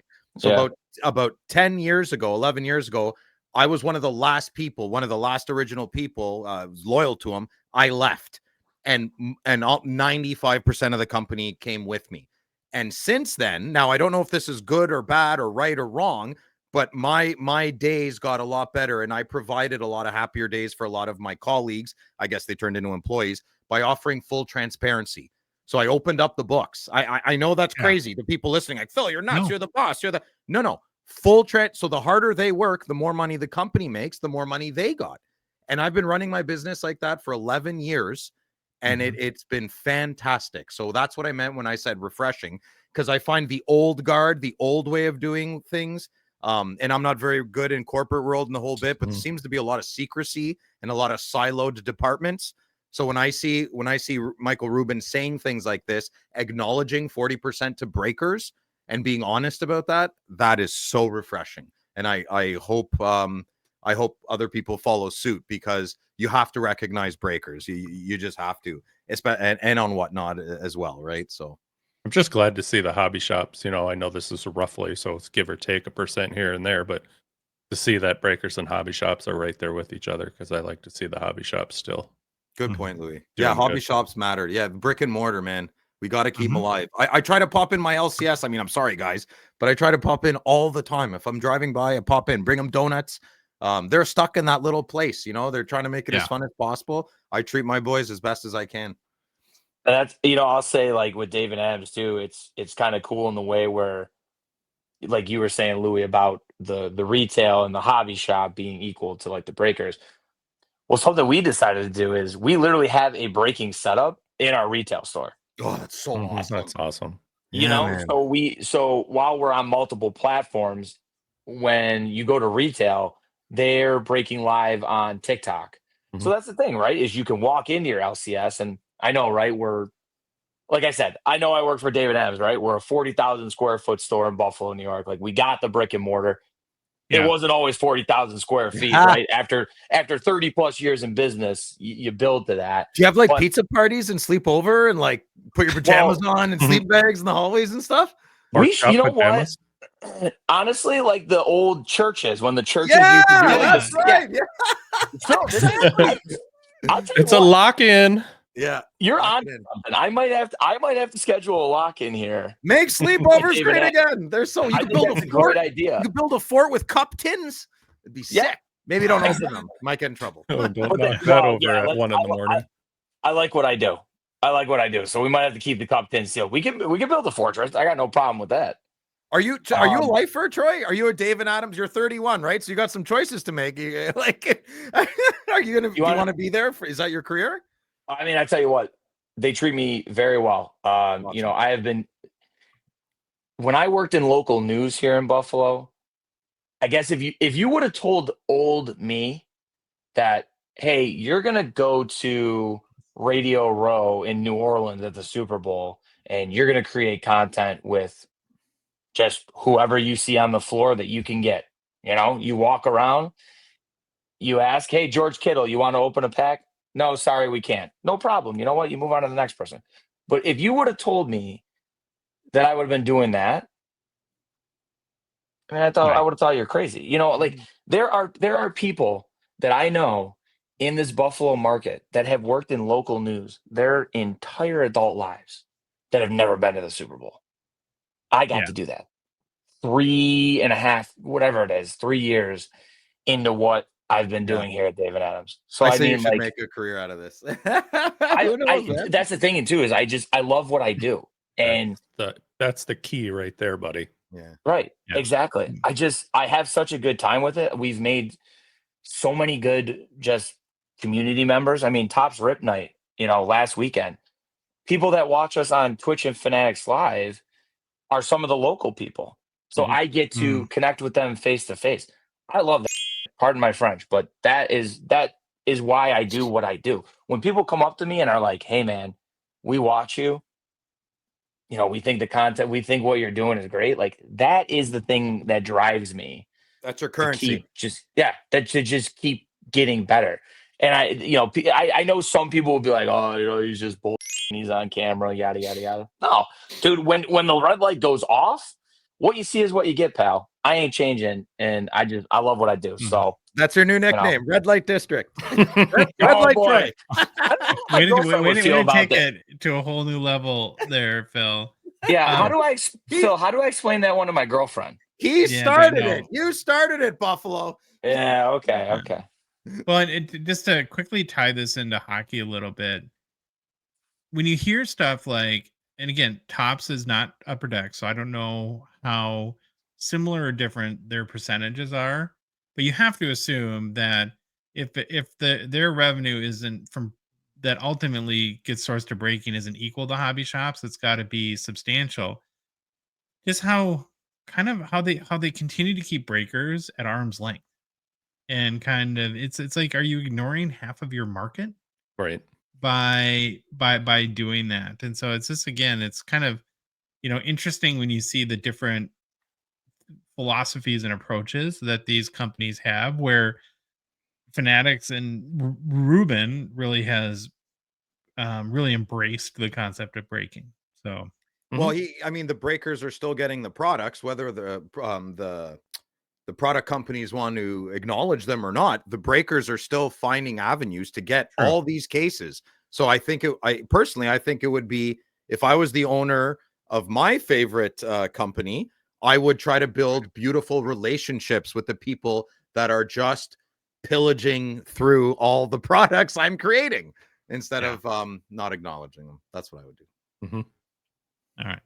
We're going to roll on to our next installment of Confessions of a Card Dealer. It's been about a month since we checked in with our favorite hockey card hustler, Sylvain Cormier. He's had a very busy month, crisscrossing all of Canada, attending card shows, wheeling and dealing. So I was excited to check back in with him the other day for another fascinating chapter of Confessions of a Card Dealer. We hope you enjoyed this conversation with Sylvain Cormier.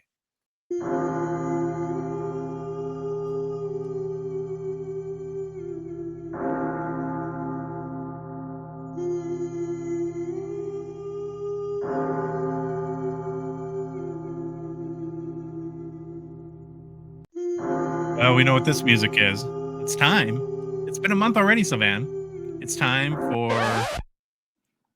another edition of Confessions with a Card Dealer with our favorite card dealer, Sylvain Cormier, who lives, he says, in Moncton, but we know that that's not real.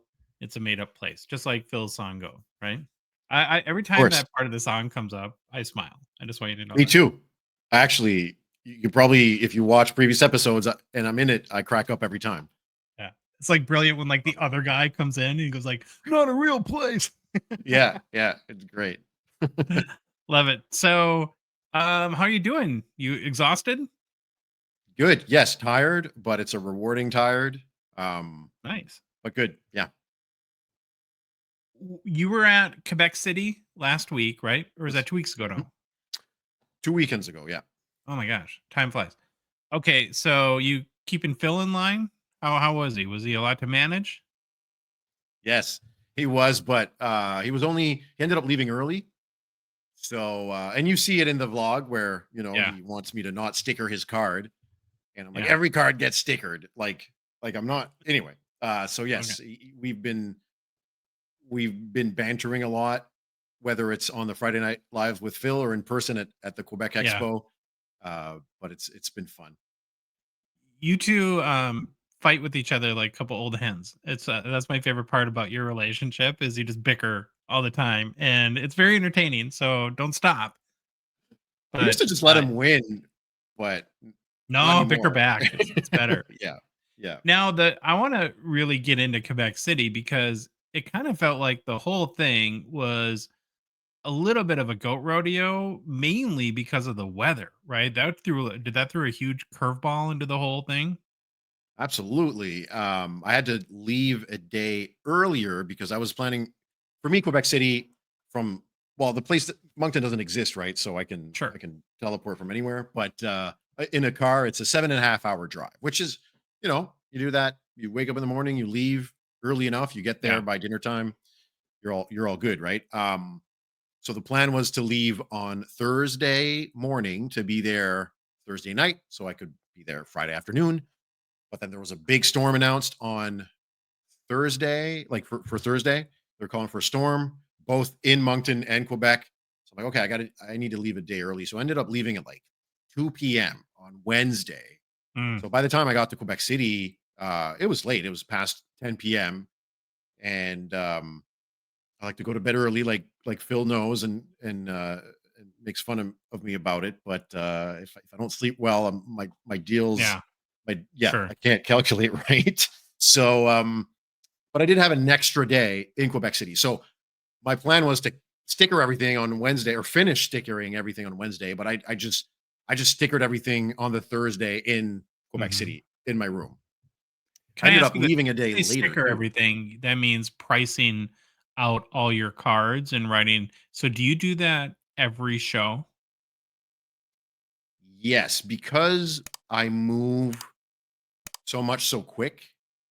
Sure. It also depends. Like if I have two Moncton shows in a row, like I'll sticker it for one show, but I'm not going to update the prices the week after. Yeah. But for Quebec, I bought a substantial amount of inventory, and it got there like the Monday or Tuesday. Mm, So step one was putting it all in the spreadsheet, and then step yeah. two was just stickering everything. But Gotcha. to answer your question though, because my inventory moves, you're rarely ever going to see the same stuff at my table if you come to my Yeah. show, back to back even. So because it Mhm. moves quickly, the week I spend my time pricing stuff and stickering. Wow.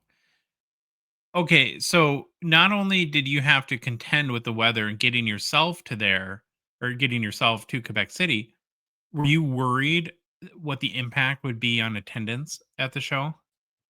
Totally. I heard, several vendors had canceled, like 4 or 5 vendors had canceled due to the weather. But part of me was like, okay, that might mean I have less competition. As much as I love my Sure. fellow vendors, whether you like it or not, there's still competition to a degree. Mhm.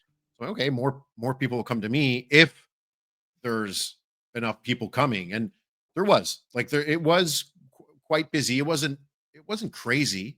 It's not nothing like the Toronto Expo, but Sure. there was quite a bit of foot traffic. My table, there was just constantly someone at my table. I was taking in Slab Sharks consignments, so it's either someone's consigning or making a deal with me. Mhm. Yeah.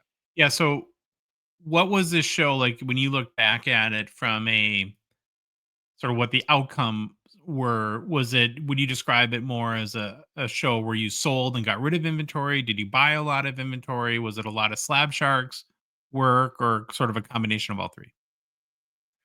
It was actually, I want to say, probably 80% of my deals were trades. And some of them were like Really? trades where I threw in $40 or trades where they threw in Mm, $100. There were, I want to say maybe I had maybe 3 straight sales. But I probably made, I want to say about 60 deals, 60 to 70 deals because it is a 3-day show. But most of them were trades. And I would just, I've Does that gotten much surprise you? Did better that feel like, oh, that, or is that what people were asking for? for February. So I've been noticing this trend, like because I've been doing Okay. this, over 4 years now. Like I find November is when people start spending a little bit less. Like they do buy in November, but then once December hits, they're buying for the holidays. So the budget's a Mhm. little tighter. And I find January and February, people are like kind of recouping from the holidays. So they'd rather trade. So Yeah. no, I'm not surprised that the February shows are mainly trades, but I've positioned myself where I'm firm on my offer trades. Like I'll pick out what I want and Yeah. I'm like, this is what I want. And if they pass, we can negotiate a little bit back and forth, but I stand firm, and if they don't want it, like they can pass, and that's okay. Yeah.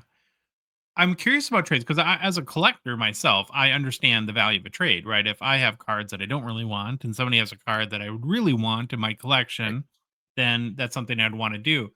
From a dealer's perspective, how is a trade a win for you? Okay. Great question. So I'll give you an example. There was a guy who came, he was there with his son. I like to be a little bit, when there were kids, Yeah. I'm okay being a little bit closer to even, but I basically I'll only take in something that's sold in the last 5 to 10 days. So usually Young Guns and Future Watch Autos. And Yeah. so like I only take in stuff that's liquid. So if this guy he gave me a choice of like he had like 100 cards on the table that I could pick from. And he wanted my Kale McCarr PSA 10. And I kind of picked through everything, some of it raw, some of it graded. Is that a They were Makar Young Guns PSA 10? Is that what you're talking about? Yes, Okay. yes, yes. My apologies. A McCarr Young Guns No worries. PSA 10. So he had a bunch of Future Watch Autos and Young Guns, and some of them were graded, and some of them were raw. He had all three Hughes Brothers Young Guns PSA 10s, and so I want. So I'm like, look, I'll go through. I'm going to take out what I'm interested in. It's going to be more. It's going to be worth more than my McCarr, like by quite a bit. But then you can kind of figure out what you're willing to give Yeah. out of everything that I'm picking out here. So Canadian dollars, Kill McCarr was going for around 650 to 700. I probably put like $1,200 worth of cards aside, and he made a comment, said, "You're taking all my good stuff." And then my rebuttal was, "Well, you're taking my Kill McCarr, and look at my inventory. All I have is good stuff. Like I can't like Yeah. I need to be picky if when I'm trading." Well, and is this a good time to make a point too, Sylvan, that there's lots of really good cards that are tough for dealers that just don't that are so Yes. for too rare in a way, if that makes sense, that they just don't sell enough, or not people are Yep. aware of them enough, or there's not as big of a market or for that specific card. And so it's there's like a very, I would assume, a very specific type of card that you're looking for. Yes. And I'm not looking for investments. I'm not looking for something long term. I find Young Guns and Future Watch Autos have a market of their own, and it's quite Mhm. volatile, but it moves, man. Like it swings and it shakes, and like that's what I'm going to show for. Yeah. That's me particularly. Some people, they'll trade in for something they think is a good investment, if they think it's a good hold. My stuff is I'm taking something that I think I can move at that same show, which I've done at the Halifax show last weekend. So we can get into that later, but we can keep Yeah. Well, talking about and I would just say, I would assume that, like you said, so the cards that you'd like to deal in the most are Young Guns and Future Watch Autos, which tend to be very volatile. So the way to protect yourself against that volatility is hot potato them and like get them out as yes, fast as you get them in, right? Then, because the longer you hold, the more uh, susceptible yes, you are to that volatility. And I'm sure that, for every 10 times or 10 times you win on volatility, you lose 50, right? absolutely, yeah, I agree. Mm, And that's you kind of just articulated what I've been feeling, but just couldn't put words into, right? So that's exactly it, and that's why he was like, "You're taking all my good stuff." I'm like, well, it's like Kill McCarr, and so I think like it's worth. I had it stickered at 680, I think. And I tell Yeah. people I'm firm on my sticker price, and I might even take a little bit more if we're trading. So I think I took about $750 to $800 worth of his stuff for my Makar. Mhm. If you would have given me cash, I would have taken like, 620 for it. But I need to win a little bit. And I've won, I want to say 95% of the deals I made. And what I ended up doing is everything I took in, anything that's raw, I put aside to see if it's worth grading once I'm home. But anything that I Yeah. took in graded, I made piles where I'm like, okay, this is going to come to me next show. This is going to Yeah. go to Slab Sharks. And like 3/4 of the ladder, the graded stuff, I sent to Slab Sharks So to is it fair to offset say, like, the win. as a dealer, that when you like, and I'm trying to think, like, well, why should you be able to justify trading in a $600 card for a $680 card for $750 card? Because it kind of feels like what you're doing is you're trading work that you've already done and acquiring the Kale Makar for more work in now selling these other cards. So that's like where you probably have to make a little bit of margin. Is that a good way to put it? It's a great way to put it. And I want to say there were about 10 raw cards that looked really good. I think out of those 10, maybe 6 or 7, I actually sent off to PSA. So when there are cards on the table, and I'm not going to scrutinize them, like the surface and everything, every single one during that deal. But if the corners look good and the edges look good, like at first glance, yeah. So that's a cherry on top of that. Yes, it requires more work, but if I get a few tens out of it that were traded in at a $30 or $40 value, that's even better. Hmm. Um, what's the biggest deal you did while in Quebec City? Biggest deal I did at the very, very end of the show. The guy came Hmm. to me with like 11K of inventory, and I said I'm willing to pay 80% comps on these, and he's like, "Yep." So I comped them out and bought them out. Like How many cards was that? 11, I want to say about 18 cards, 18 to Oh, 19 pretty high end cards. Well, pretty middle sure. end cards, like a couple 4-figure cards. Is that kind of hard to do though? Like, I would get anxious trying to, you're still at a show, there's still people around you. Here's 18 cards. You got to think and focus, right? With all this stuff going around you. And then I mean, it takes, I'm sure you're pretty fast at it by now, but it takes time to, you don't want to make a mistake comping and Right. by going too fast and saying, oh, this is worth $1,500. And then you learn 2 days later that was the gold spectrum and the one I bought is worth $200, right? Right. Right. So how do you manage that whole situation? So lucky for me, this was at the very end of the show, and it started snowing at the end of the show. Mm, So the show, this is rare, but the show was like, if you guys need to leave early, you can start packing now. So most people were packed up when this deal came to the table. And actually I went to a vendor and I said, look, I have a budget to buy. Are you interested in moving stuff? And he's like, let me pick out a few cards that I think you'd like, because he knows what I like.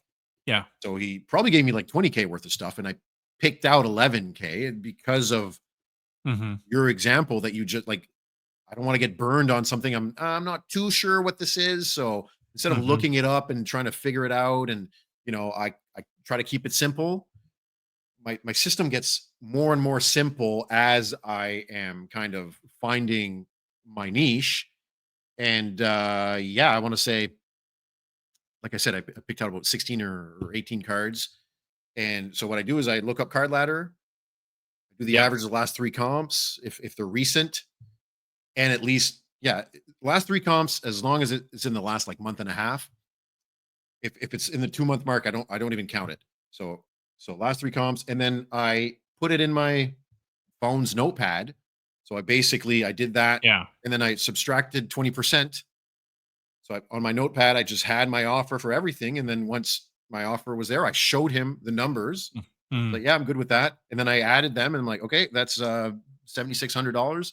Let me count this. And then deal was done. He was very, very easy to deal with, and I was really excited because half of that went to auction. Some of it went for grading. There were 2 Future Watch Auto Jack Hughes in there. I was like, "There's no way he gave me mint ones. He must have scrutinized it." And I looked at it. I looked at them both, and I'm like, I might get a 10 out of these 2. And both That have would a make it a huge decent win chance. if you got at least one of them to 10, right? Absolutely, yeah, Yeah. yeah. Now, so when you buy a collection at this point, knowing that you're a Slab Sharks director, and then you bring inventory to shows, how do you decide what cards do you keep in your inventory to bring to a show, or which cards to put into the auction? I go I go by feel at this point.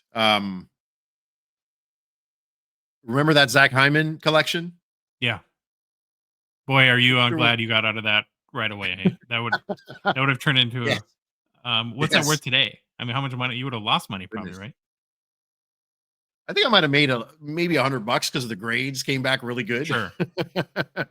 um, but yeah, so that collection, like a lot of them, sorry, out of all of them, I think I sold 1 or 2 at a show, and they were Yeah. like a $75 card, whereas everything else sold on Slab Sharks and above my sticker price at shows. So I've come to because Josh, this is going to be my 7th show in a row this weekend. Wow. I'm having fun, but I'm exhausted. But because I'm constantly at shows, I know what people want Want at at a shows show. and what the international market of eBay is willing to pay. So I Yeah. kind of just I'm like, I haven't heard anyone ask for this lately, but I see high sales, so I'm going to send it to auction. Yeah, maybe it's as simple as, well, like a Kaprizov, right? I don't know. Like somebody where in Minnesota, there's a lot of people that would want that card. In Quebec City, Yes. maybe not. Yes. Yep. So, maybe Yep. that's more appropriate for auction. Is there anything in Quebec? Is there any deal you made in Quebec City now that you're a couple weeks ish removed that you regret? Funny you ask. There was one trade I did. It was like $150 trade. And this guy was a teenager. Yeah. Or actually, it was sorry, I take it back. This was a $150 trade. We did an even trade. I was happy. It was a teenager. I'm like, okay. This was a vendor. Another vendor came to my table and traded some of my, I want to say like $80 or $100 worth of stuff. Like one card for like 3 of his cards. It was an even trade, but it was near the end of the show. And I had never met this guy, and he was set up not that far from me, so we got to kind of banter and stuff. But once I checked my notes and I saw that deal, I was like, "Why did I say yes to that?" And then I remember who it was, and I'm like, "Okay, Mm. whatever." Like it was a Well, maybe it was an maybe it's a even trade. relationship builder where you eat $10 in order to make a new contact, and Exactly. Yeah. that could So to pay answer your question, dividends. no, Mhm. not a Okay, single well, that's deal good. where I kicked myself. That's actually a first for a big show for me. It's the first time where I Nice. don't regret a deal at a show that's more than 2 days long. So then from Quebec City, you had to get you to go to Halifax. And by the time the Quebec City show ended, we're in like full bore winter storm, right? So how did you Yes. get from there to Halifax? So I stayed an extra night. So I ended up coming home on uh yeah, I was supposed to leave Monday morning, but I left Tuesday afternoon, and I got home on Tuesday night. And Halifax is just a 2.5 hour drive from Moncton. So I just, I By Broom? worked away on my what's by broom. Yeah, exactly. Okay. I worked on my paperwork and scanned my receipts and did my spreadsheet stuff for a couple days, and then see that this is an example where I didn't re-sticker anything, Hmm. because whatever I kept that I didn't send off to auction, I ended up just bringing to Halifax in my display case. My display case in Halifax was like 25% the size of Quebec, but that's because I think I auctioned off about 71 or 75 cards. from Quebec. So yeah, if I had 20 to 30 cards, it was about 25 to 35%, quite literally. Like, so, but yeah, so to answer your question, I left Friday night. My sister lives in Halifax, so I have a free place to stay. So I stayed there and then did the show and came back home on Saturday. Oh, so it was a 1-day show in Halifax? Yes, Halifax almost only has 1-day shows from 9 to Okay. 3. Yeah. How was that show for you? Good, actually. It was a little bit slower because I didn't have that much inventory and people like trading. Mhm. I had maybe 2 sales, but I bought an Ovechkin rookie patch review from SPA, rookie patch auto. Sorry, Yeah. rookie review patch auto. So from the previous year, sorry, Yeah. the second year. Sorry, Josh, I'm so tired. So, You can just keep so going. Eventually you'll get it right. Don't worry. right, yeah, exactly. So his a second year SPA Future Watch auto patch, but it's not a Future Watch. It's just like a patch auto. I bought that for $1,650 Canadian, and then I sold it. Sorry, I didn't sell it. Someone offered me 3 Crosby autos for it. He actually had 5 out on the table. Yeah. I'm like, "What's your offer?" And he offered me 2. And I'm like, "I'm gonna need to add this card to it as well." And he's like, "Okay, these are my uncle's cards. I'm gonna make a phone call. We'll come back to you." 30 minutes later, he's like, "Okay, yeah, I'm willing to do it." So we shook on it. So the OV card What's last. the Sorry. advantage to you to doing that trade? Because I would think OV is like hotter than hot, and he just had a hat trick. He's 13 goals away. That and Crosby's a legend, all right. I mean, it's not that a Crosby auto will ever be bad, but we could be like entering the OV scorching zone in the hobby very Right, soon. right. So he actually OV had a hat trick the night after the Oh, trade. no, okay. Well, let me ask you. So, had he had the hat trick the night before, would that maybe have changed your mind? Because I it, might it have put a just higher increases the price, yes. likeliness that he breaks the record this year I agree. every time he has Yeah. multiple goals, right? Yeah, I agree. The Mhm. way I see it, for me, honestly, Josh, it was like I spent $1,650 for a card worth about 2,000, and then I traded that card worth about 2,000 for like $2,400 worth of cards. So I paid 1,650 for 24 to 24. $2,500 worth of cards. I'm Gotcha. not thinking of what happened in the middle. I was thinking of the Mhm. original dollar investment. How much did I put in and how much value did I get back? It has Mhm. nothing to do with who's hot and who's not. And Crosby actually, since the Canadians kicked your butt, Yeah, yeah, yeah, yeah, he's been quite high. yeah, yeah, yeah. Oh, okay. I want to go really back. Just one quick thing on Quebec City. Yeah, Was like Shimmy Shakes the big guy there? Lane Hudson, is that who everyone is, or who is? not even. I took. So I thought he would be. I had 6 raw copies that look pretty gradable. And I'm like, you know what? I'm going to send these to KSA because they have a 5-day turnaround. And their slabs are actually really nice. They're new slabs. I'm like, if I can get like 2 10s out of this, I'm happy. I didn't get a single 10. I got 2 9.5s, 2 9s, and 2 8.5s. Didn't end up in my favor, but still, I had them. One person bought my 8.5. I know other KSA slabs, but I did trade like on day one very early for a PSA 10 Young Guns of Lane Hudson, and it did not move. I didn't even get that much interest in it. I was really surprised. And I had it Okay, so priced so in Quebec City, below who, comps. who is the player everyone was asking about? The Hughes brothers were very popular. Really? Quinn, Luke, and it's always, I don't know why, man. Yes. Even The in Canada, I find that kind of because oh yeah, they're Americans, right? And I so you know. guys take I a know. lot of pride in your guys, but like Yeah. you should. Yeah. I agree.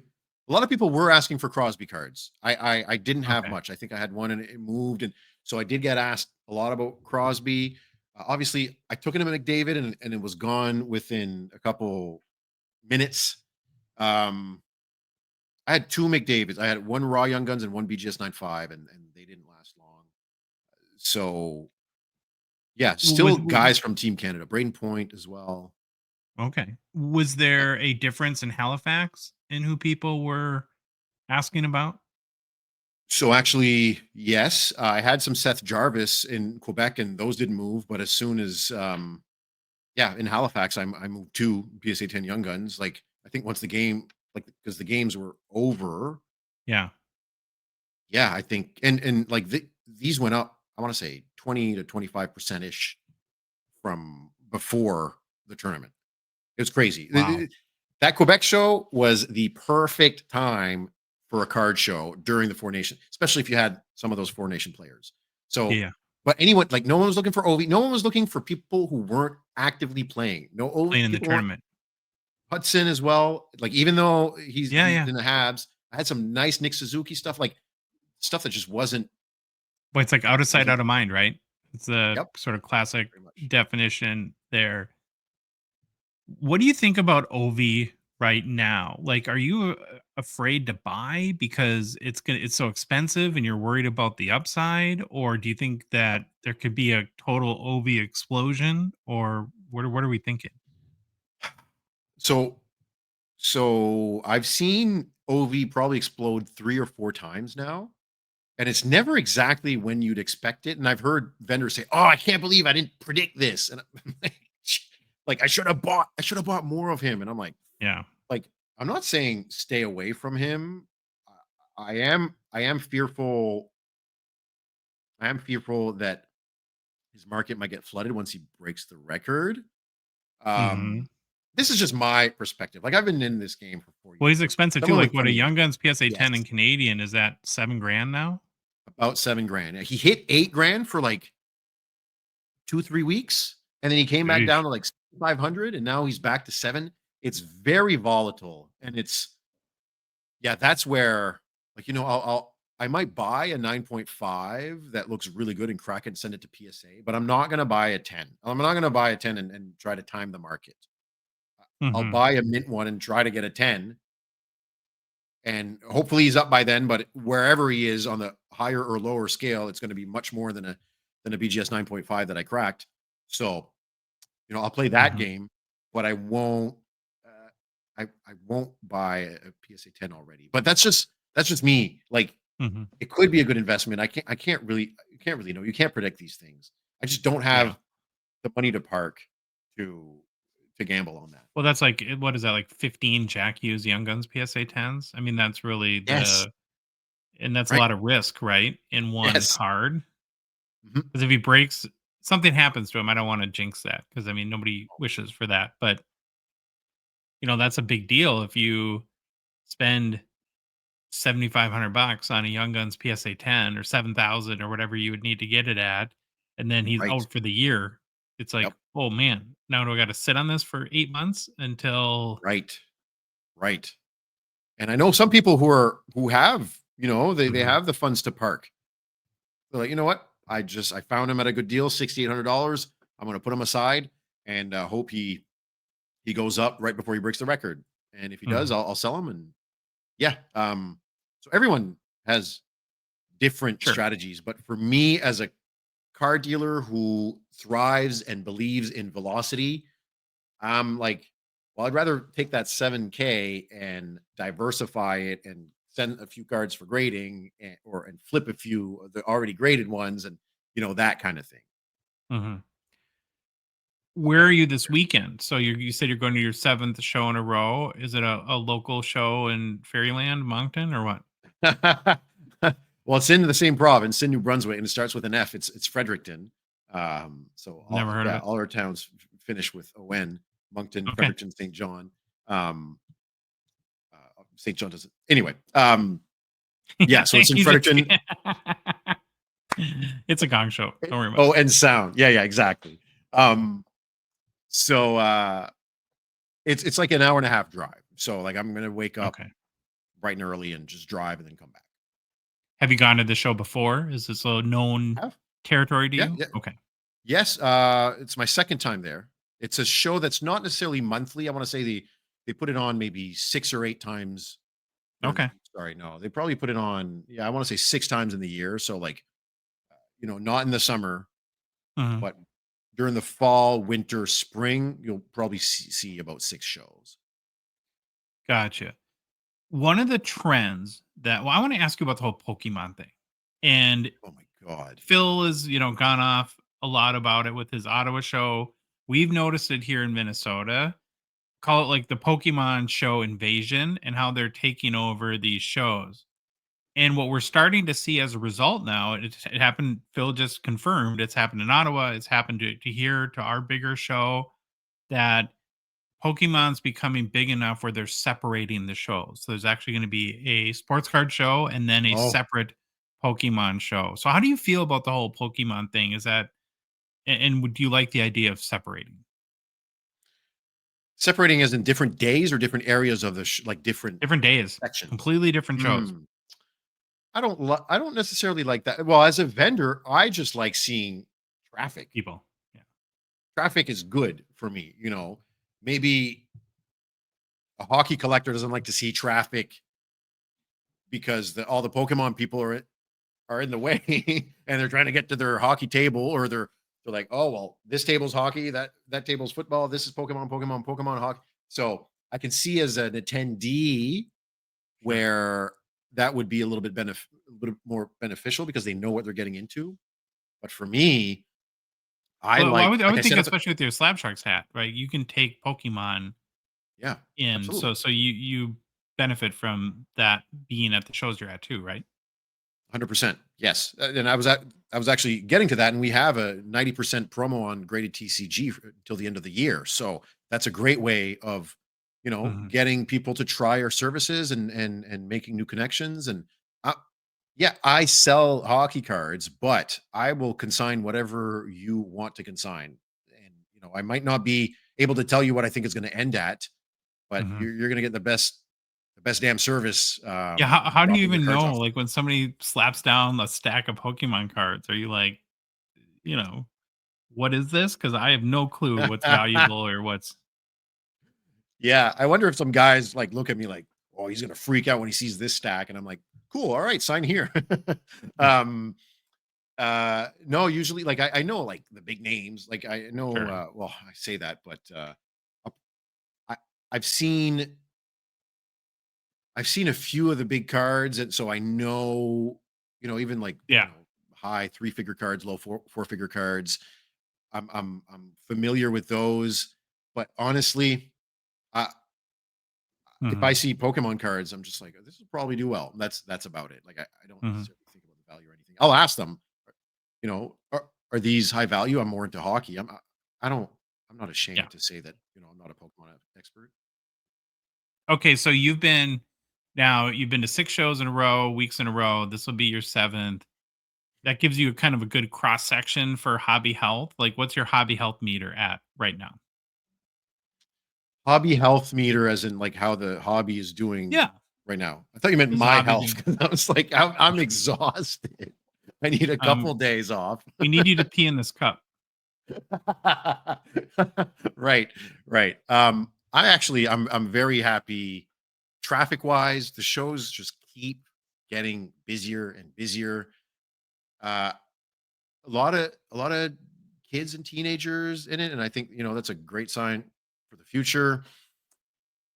I think the hobby, just as I grow and as I go to more shows, I think the hobby's just getting, well, in terms of movement and activity and attendance, Mhm. it's really good. And even People are like engaged, fine, right? yes, very much so. And I think the Four Nations tournament helped that, especially with Mhm. hockey cards.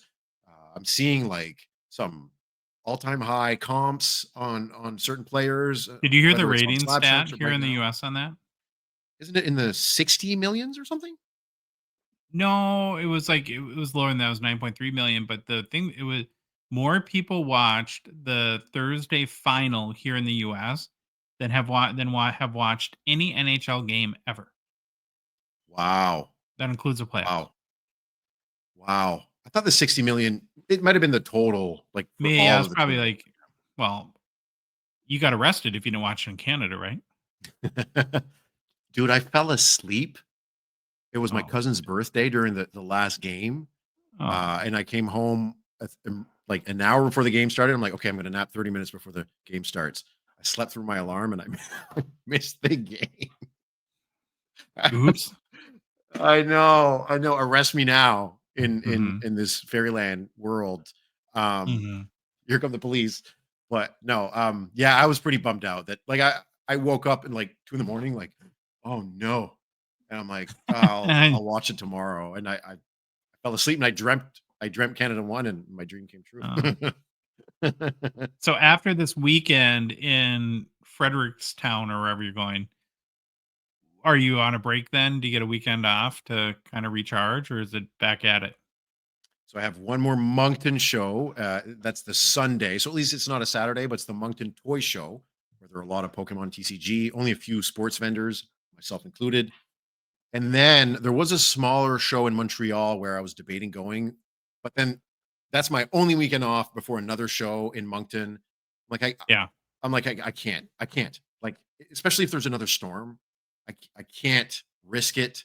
The cost was higher to go to Quebec because I stayed 2 extra nights.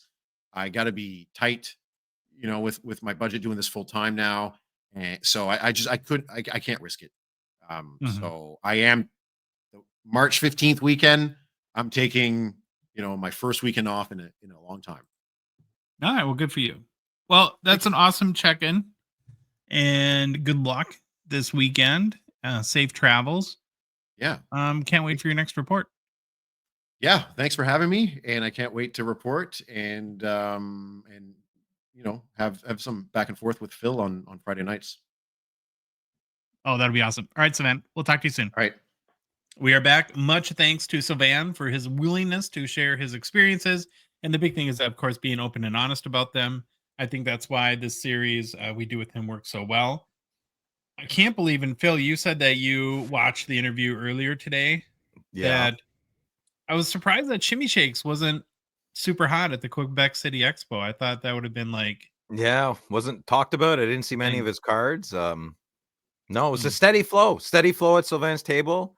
I don't think any certain player people were looking for. Lots of Habs, as usual. Yeah. Yeah, you guys, I see he talked about how he's the sticker police. Yeah. Ridiculous. Yeah, everything needs to be stickered, Phil. Get out of here.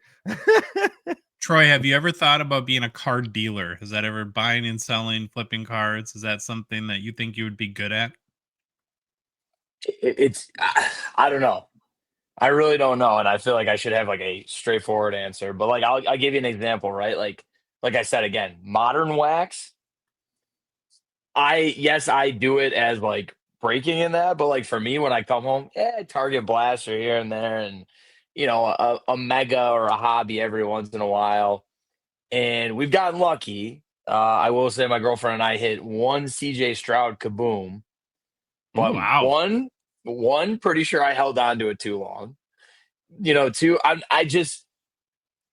was never good at math. Okay, so Hey, you're on the right show. I was never good at math. Never claimed to be good at math. So for Yeah. me, it's more like I'll go to a show and I'd rather trade, but I've accumulated enough stuff where I'm like, okay, if I want to feed into this hobby addiction here, it's like I should probably start selling off a couple of Yeah. things. That way I can just, refunnel the money into, PC stuff. Hmm. Yeah, I would I've suck at thought it. about the thought. I So love that cards. was a I never want to sell anything. That's my problem. I want to keep Yeah, right. everything. I was gonna say that was a very long. If you guys haven't noticed, I'm very long-winded in my answers, but I get back to it eventually. So that was the long way of telling you, yes, I have thought about being a card But dealer, this is your place maybe because once. routinely our shows get to be 4 hours long. So you have all the time in the world that you need here to be as long-winded as you Thank you need so to. much. Safe space. Safe space. Safe space. We got to roll on to new product releases. So new product releases are brought to you by our friends and partners at Mint Inc. Mint Inc. is the place to go when you're in the greater Toronto area, or GTA, as Louis likes to call it when he's trying to be cool dad in front of his friends, his Mhm. kid friends. So Then they right, think I'm Louis? playing a game. Yeah, right. Now they have it all, and they're very modern. I'd call it card store of the future concept, especially in Vaughan. Their location there, you have to check out. That's a must. You can get hobby boxes, tons of singles, consign your cards on eBay, submit cards for grading, join the breaks after dark, and tons more. And if you're not in the Toronto area, do not worry. Mint Ink can ship anywhere in Canada. You just got to hop on to Mint Ink CA. Now, Troy, Yes. you're just getting to know Phil, but did he ever tell you about the time he was holed up in a tiny fishing village in Newfoundland and Labrador called Dildo? It's a real place. You can look it up. What's it called? Dildo. You really said that. It's a fishing village in Newfoundland and Labrador. Okay, I wasn't looking at the outline. I just wanted to make sure. Yeah. No, it is. And so he went there for a long weekend and ended up catching tons of crabs. Now, the weirdest part is he was never on the water. Needless to say, he had to stay a couple extra days to deal with all the crabs, and got pretty bored and itchy for some hockey hobby boxes. Well, because there's no LCS in Dildo in Newfoundland and Labrador. But had he known about at the time that Mint Ink, he could have some boxes of like O-Pee-Chee or Allure shipped his way. Maybe he would have had a better time dealing with all those crabs and been a little bit more comfortable, huh, Phil? Oh, you're on mute, bud. Invented, first of all, nothing that a batch of penicillin can't fix. Second of all, it's Newfoundland, not newfound land. It's not three separate words. It's one word. And Newfoundlanders say it like this: Newfoundland. Newfoundland. Okay. Yeah. Newfoundland. I'll say it much faster. Your do I need to? Go ahead. Should I start it over? Did I do it that bad? Do you want me to repeat my story? Your story? No, it's fine. I've They're great folks over in that province. Fantastic people. Yeah, I've met a newfie or two in my time. I've come face to face with a newfie. That's a derogatory term up here. Oh, is it really? No, Wait, it's I didn't not. know No, that. no, I'm no, getting it's not. No, canceled. listen, people not from Newfoundland say you can't say that, and people from Newfoundland are like, "Well, we're newfies." So yeah, it's just. Yeah, what if I told you a Canadian man told me to call them newfies? Yeah, okay. Does it make it any better? Yeah, I'm tainted over here, man. No, it's okay. I'm telling you, it's very okay. There's just the odd person who wants to tell you it's not, but it is. It's okay. That's where they're from. Yeah. Also, Josh, I'm convinced that ChatGPT wrote that whole thing for you. Josh does love ChatGPT. No. I don't even know how to. Yeah, I don't think confusing. And it is a real place, and Phil really went there to catch crabs. So Now, but the point is, you can get your boxes shipped anywhere in Canada. Do you get there? How do you get there, though? Do you got to go through Climax, Pennsylvania? I don't know. No, you go through Quebec. Oh, great question. Yeah. Makes you think. Right. Yeah. See it on a map. Sorry. So you got to go through the Beavers in Montreal. Yeah, well, they're fantastic in Montreal. I had a great childhood, man. Great 20s and 30s out there. Yeah. I love how we just run this stuff. Like, well, everything's okay. It's everything's okay if you have the penicillin. Don't worry, everything's good. Invented by Canadian, by the way. That's a T-shirt right there. Start printing it. All right, here we go. All right. Well, thank you, Mint Ink, for your sponsorship. Yeah, Johnny's out. Johnny's like, so I'm not sponsoring your show anymore. Yeah, he's done with us. Well, yeah. It's a true story, Phil. It's a true story. Yeah, I got better ones. We're knee deep in a month-long span of fun hockey releases. And at the point now, a week or so after the 24-25 O-Pee-Chee release, where we like to take a quick peek in at the secondary market sales to see if the product is resonating, I guess, with collectors and what cards people are chasing. So here's your top 5 very early 24-25 O-Pee-Chee high-selling cards with each's respective highest sale. And any sale made by eBay, which of all of them basically has been verified as paid for in Therapy. So let's see what cards are hot on the secondary markets. Number 5 is a Matt by Mitchkop retro rookie blank back that's over $282 US raw on February 22nd via eBay. So Phil, you said you're not a blank back guy, right? Like that doesn't move you. I like the backs of the cards. That's one of my favorite parts of collecting cards is always reading the back. Mm-hmm. Okay, number 4 is a Macklin Celebrini retro rookie black border. That's over $282 US on February 22nd by eBay as well. I'm a huge fan of the black border cards. What a bad case of hockey mouth, though. Speaking of penicillin, does that cure that? No, I don't think so. I think that's genetics. Are you familiar with hockey mouth, Troy? No, I was just doing a polite smile and I would love Well, to got know what nervous. it means. I hesitate to even do this because it's you'll never be able to unsee it. But for whatever reason, hockey players have like weird mouth Oh, okay. in all their Yes. cards. Like Cole Caulfield Yes. is one of them. Bedard actually has some bad hockey mouth in a lot of his photos, etc. So It's when see. you're in the zone, when you're dialed in. Like guitar players, drummers, when they're first learning, they kind of stick their tongue out, like it's you're dialed in. yeah, there's a good way to look at it. Number Locked in. 3 is a Macklin Celebrini retro rookie blank back that sold for $351 US on eBay February 24th. Okay, I want to bring this point up now because we've looked at 3 retro cards in a row. Did you guys notice that they didn't put rookie anywhere on these this year? Correct. Like Oh, my kid. yeah. Is that a miss in your mind? I think it is. I mean, Yeah. I would say so. I think it would. Everybody loves the word rookie on a card because everyone loves a good rookie card. So or RC or something like that. Yeah. Mm-hmm. Number 2 is a Macklin Celebrini marquee rookie orange border out of 25, the new parallel this year. Sold for So $387 US on February 20th. Yeah, Louis' favorite color. They're But they really did- nice looking. They did yellow like 2 or 3 years ago, and they never brought it back. So maybe they'll never bring orange back again. I don't know. Yeah. Yeah, that's what I thought of when like. I hope they do it again next year. That'd be cool. Mhm. Yeah. And the number 1 sale is a Matt by Mitchkov rookie or marquee rookie orange border out of 25, sold for $400 US by eBay on February 23rd. Wow. So the bonus here is you get that great color match with the guts. A pretty cool card. Look at Yeah, that. that's We nice. know who I like that. sold this Clean. one too, Louis. What? Who sold it? We know who sold this one. Well, say it. Who sold it? Not that one. He sold one. Yeah, no, but it's not it's that. his eBay account Oh, it was. that the sale came from. Yeah. Oh, Yeah, so no one good. cares if we don't know what's happening. Listen, look at the centering on the card though. That's a rough one. Josh, from what you said, the design Yeah. really pronounces the centering.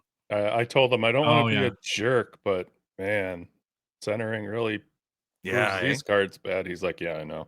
Oh no. Yeah. So I don't know. I mean, any of those sales surprise you? I don't think the cards do. Do the prices? I suppose if on a $60 box, a $400 card is a pretty. You're never going to get rich in O-Pee-Chee, but All those prices surprised me. All of those cards surprised me. I still think this 400's high. Yeah, even out of 25. Dang, on a just O-Pee-Chee paper. Woo. I think all the prices are all the I think they're all too high. yeah.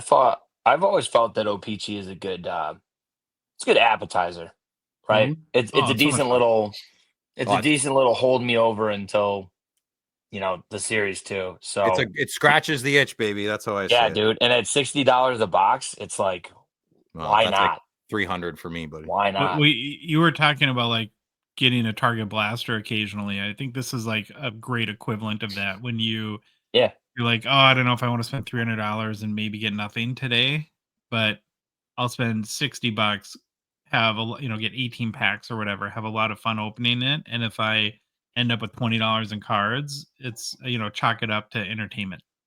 And a win. It's not right. I'd love to get $20 worth of cards out of that box. Yes.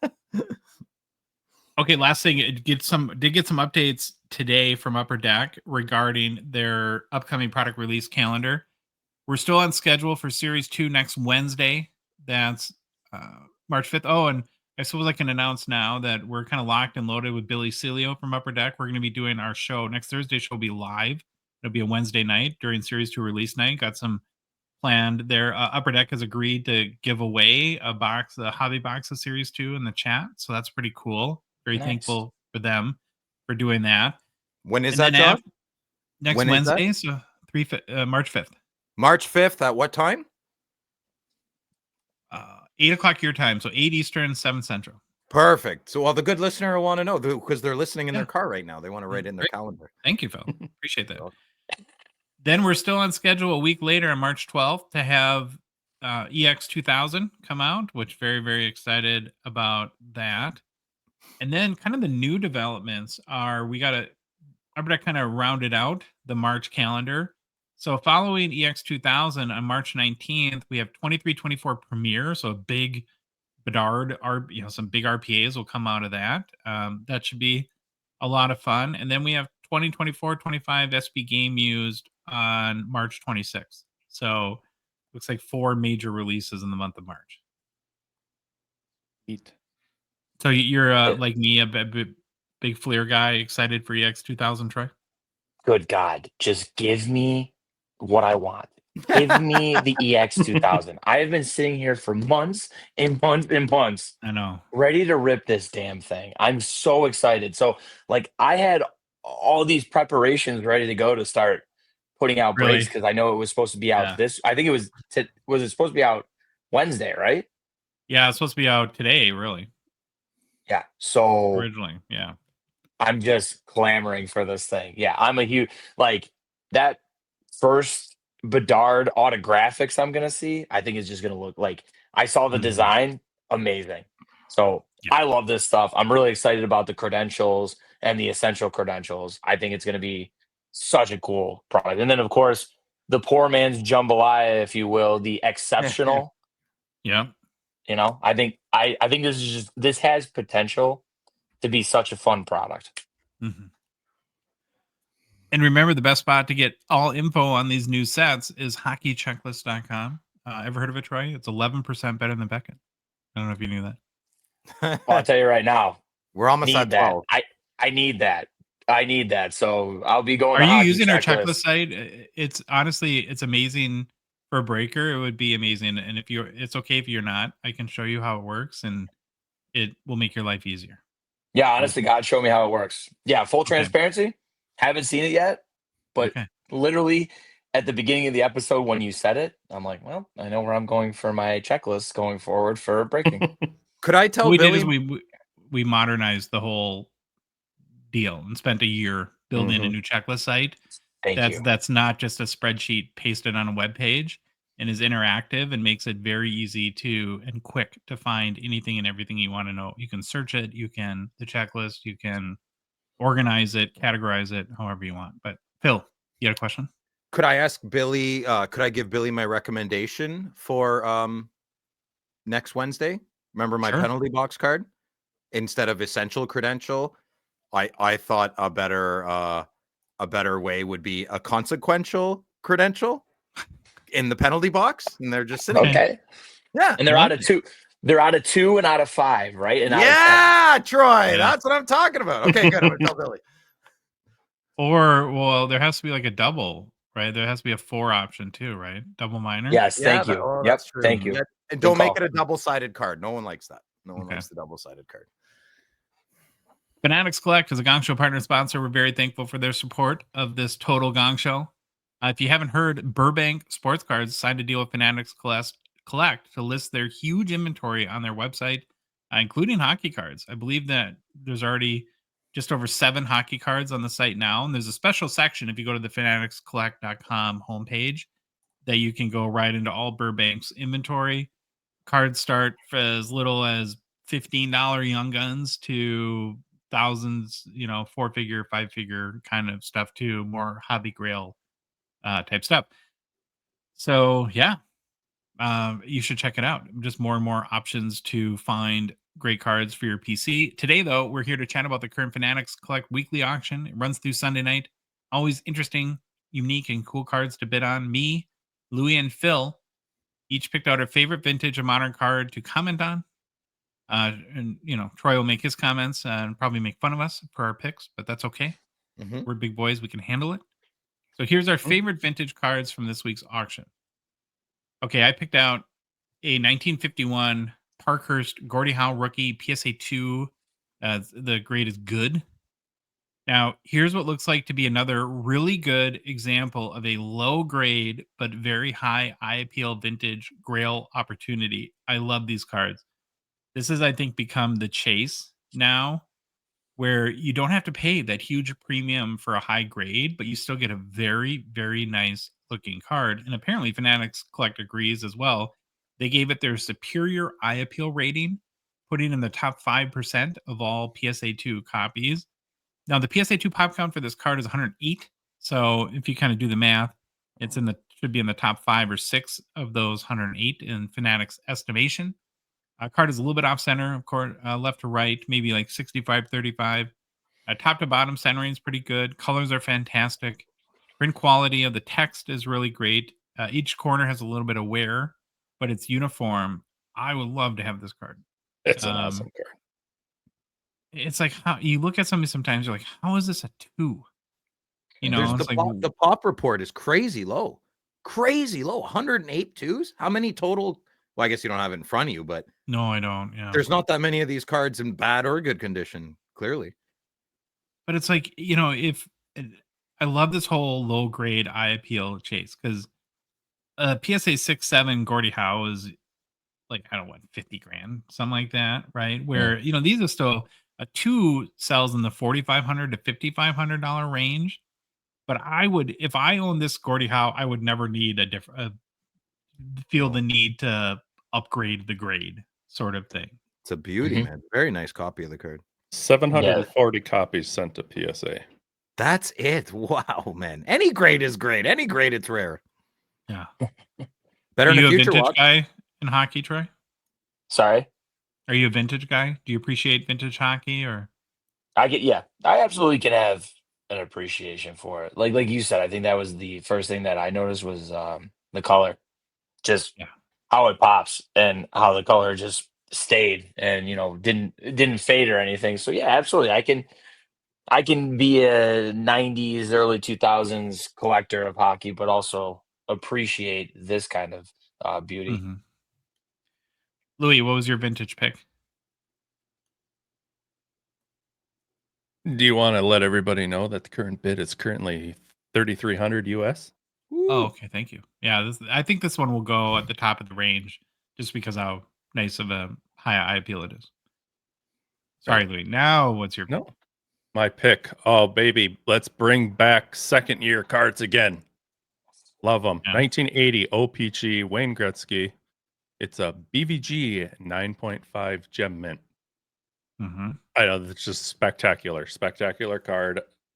I've been obsessed with this set for a long time. The Gretzky specifically, I would like to get my hands on this. I got nothing to say right, wrong, indifferent about this one. I think it's a gorgeous looking card. I had to put a picture of the back on there too because it's spot on. It's a great back. Spotless. Love it. 923 graded by Beckett and a 61% gem rate, and 59 of them received this 9.5 grade. Wow. Last card ladder sale I could find on it was $3,925, which for a second year, I mean, that's why I want second years to come back again and be, what I think they should be, because that's awesome for a second year card. Right now, though, it sits at $1,375 US. The story, why these are so much cheaper, right? And it's not a bad thing. It's just there's a reason why this specific card is like way significantly priced lower than a PSA 10 would be.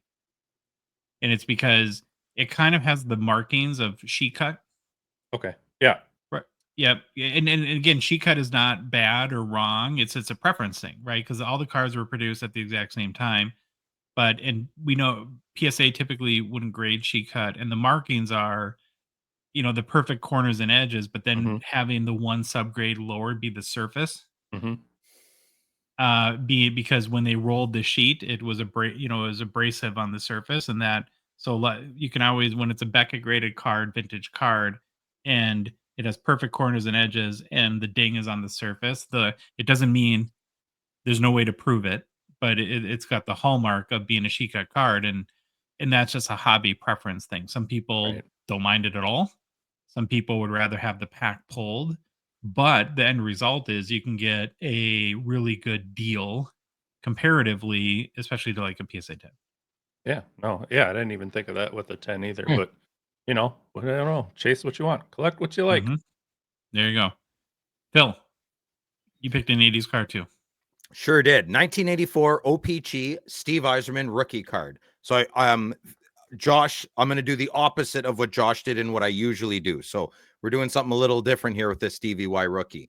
I've been preaching, well, we've all been preaching, by the card, not the grade. So, and looking at PSA 8s and 9s, great opportunities to get almost perfect cards, maybe if the grader had a tough day.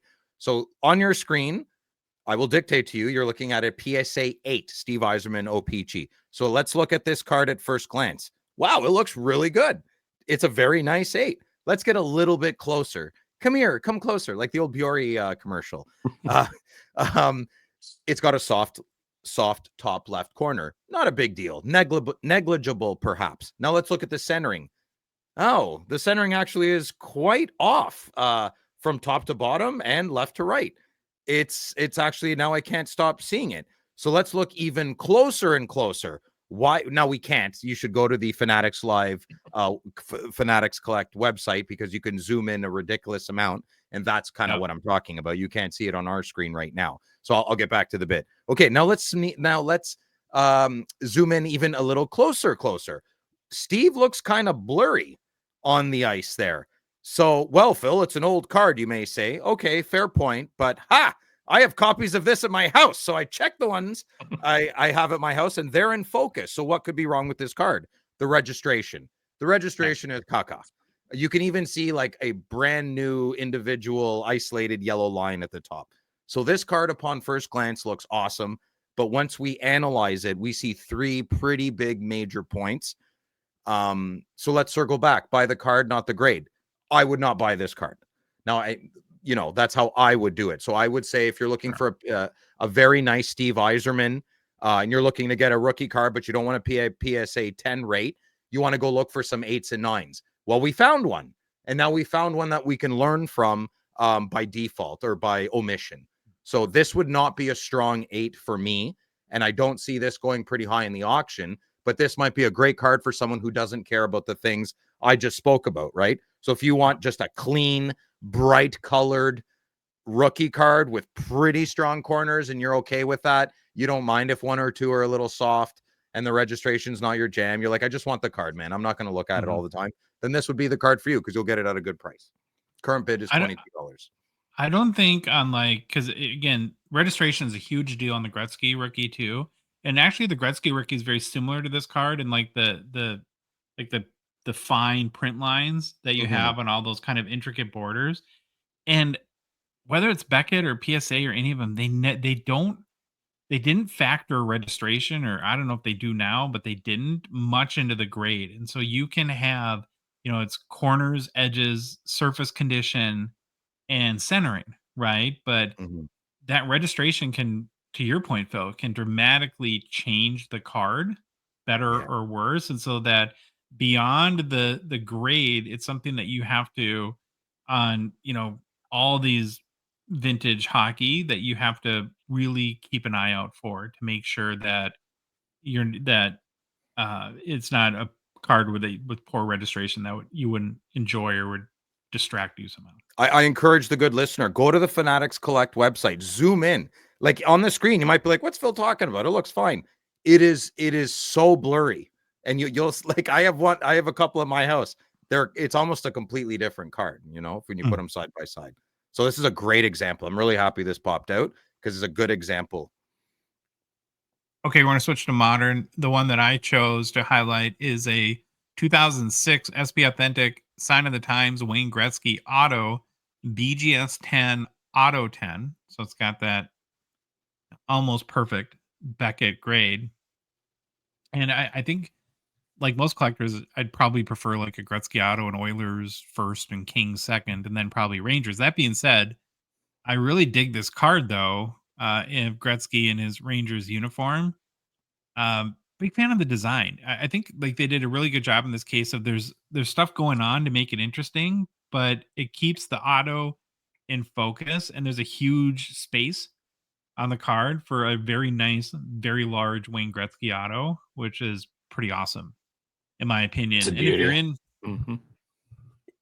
some people too, I mean, you're going to pay a premium for this card because of the grade, but that's how some people collect, right? They want to feel like, well, I have the highest graded copy of the card. And so I think if that's what motivates you and that's how you like to collect, then this one would probably be attractive in that respect too. It's one of the nicer sign of the time designs as well. I like it a lot. Yeah. Clean.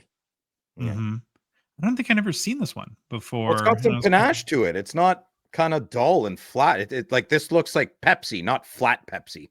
You know, like I don't know what else this is. Yeah, I love that, man. So I checked card letter sales history. I only found 18 public sales of this card going back to 2007. Now, if you're surfing on eBay, let's say like on January 12th in 2007, you could have bought this card for $131. Oh my god! Oh, Not bad. makes me sick. Yeah, I don't feel good. Break time. Now, the high sale copy of this card was an SGC 9 out of 10 that sold for $1,800 US last March. So I guess we'll find out how much the BGS 1010 premium will be and maybe juice up the card's value a little bit. Louis, you got the current bid? Yeah, I do. $925 US. It's a beauty. Wow. With how long to go? What is it, Sunday, right? The weekly? Yeah. Goes until Sunday. Wow. It's Yeah. awesome I got it. That number's gonna shoot up. I have a feeling. Yeah, thanks. Then you got to add the 20% Yeah, I'm buyer's doing- premium to it. Yeah. I'm doing my best John Madden impression. I'm just pointing out the obvious. So just let me be. This is my internal monologue out loud. All right, Baba Louie, what was your favorite modern card? 2005 Clear Ultra Sidney Crosby Ooh. rookie SGC 9.5 Mint Plus. Tell you what, you want to get your hands on a Sidney rookie, this one might fit your wheelhouse. Clear Ultra card, which the cool people now just call it Ultra for reasons I don't know, but it'll always be Flair Ultra to me. You know, like I said, I get your hands on a Crosby. That's not a young gun. Phil, did you pick one up yet? One of these? No, a young gun. No, I have not. No, Okay. I'm Crosby rookie-less. So, doing a little digging on this guy though, it just there doesn't seem to be a lot of movement publicly, sales wise for this card. I went on Card Ladder and I could only find 2 sales, and none of them are in this grade. One was lower, and there's only been 52 total of these cards graded with SGC, and there's only 11 with this Mint Plus grade. Yes, it's got to go up, but dang, sitting right now at $145 US. Whew. Do you have any comps, Wow. Louis? What has this card sold for before? I would guess, well, there was- he already said SGC has graded so few of them. There was a 7 that sold for Ooh. I don't remember. I'll look it up while Like you $500 talk. or something? I don't know. You like I would this guess card? PSA 10s at $500. Sorry, go ahead, Joshy. No, you go.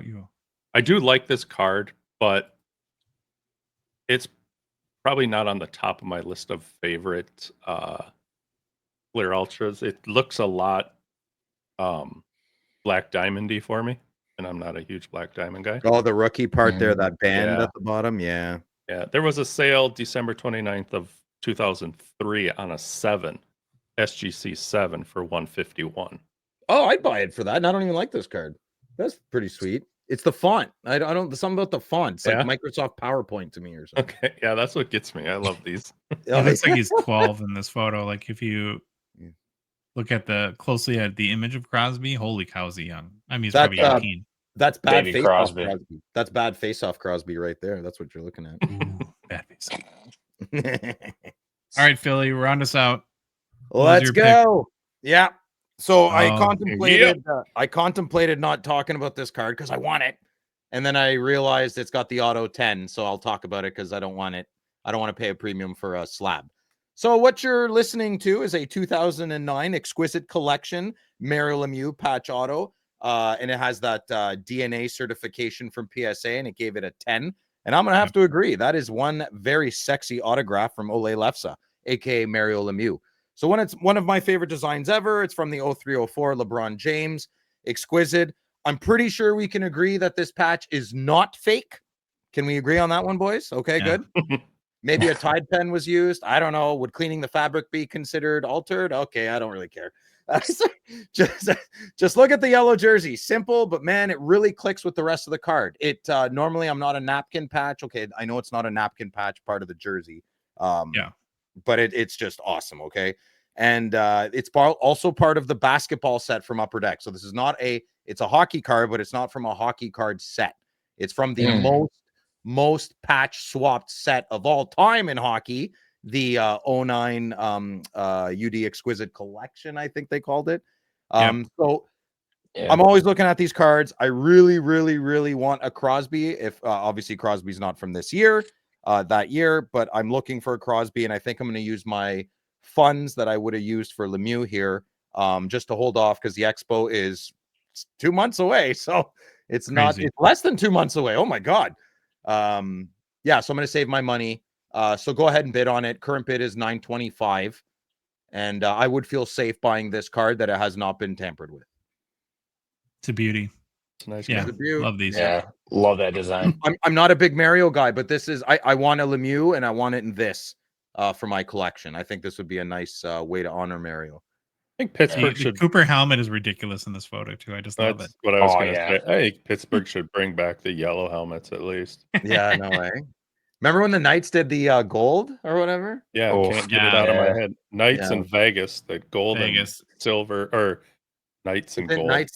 Knights and Kings, the gold and the silver. For King and Country, Louis. Let's go. Terrible. All right, to bid on these 6 hockey cards or any of the other amazing cards available this week, head to fanaticscollect.com. Personal pickups. Phil, you still abstaining from buying hockey cards? I am abstaining. The chastity belt is on. Okay. Oh yeah. He's got to save them for Friday nights with Phil. That's right. Hey man, I'm suffering too. My Instagram, everyone's like, Phil, where are your reels? They're so fun. I'm suffering too.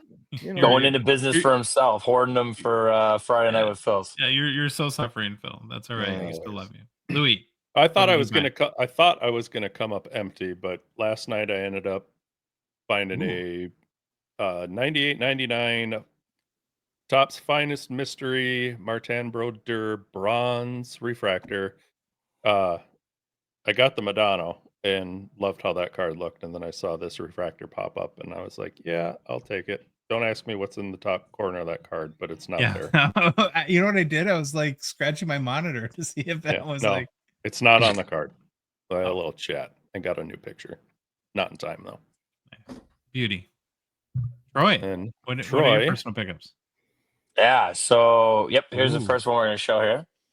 I was just honestly, I was rummaging through a 5-row box at a local show, and this popped out. And I think the guy had it for like, I don't know, the guy had it for like $15, $20 maybe. I don't know. I got him down to like 15 or 10. What? But this design, no, that's crazy. Honest to God, it was just sitting in a 5-row. Almost like a deal box. If I would have bought like 2, he would have thrown me a deal together. But I knew the guy, so he helped me out. But this, I'm telling you, man, Topps Hockey.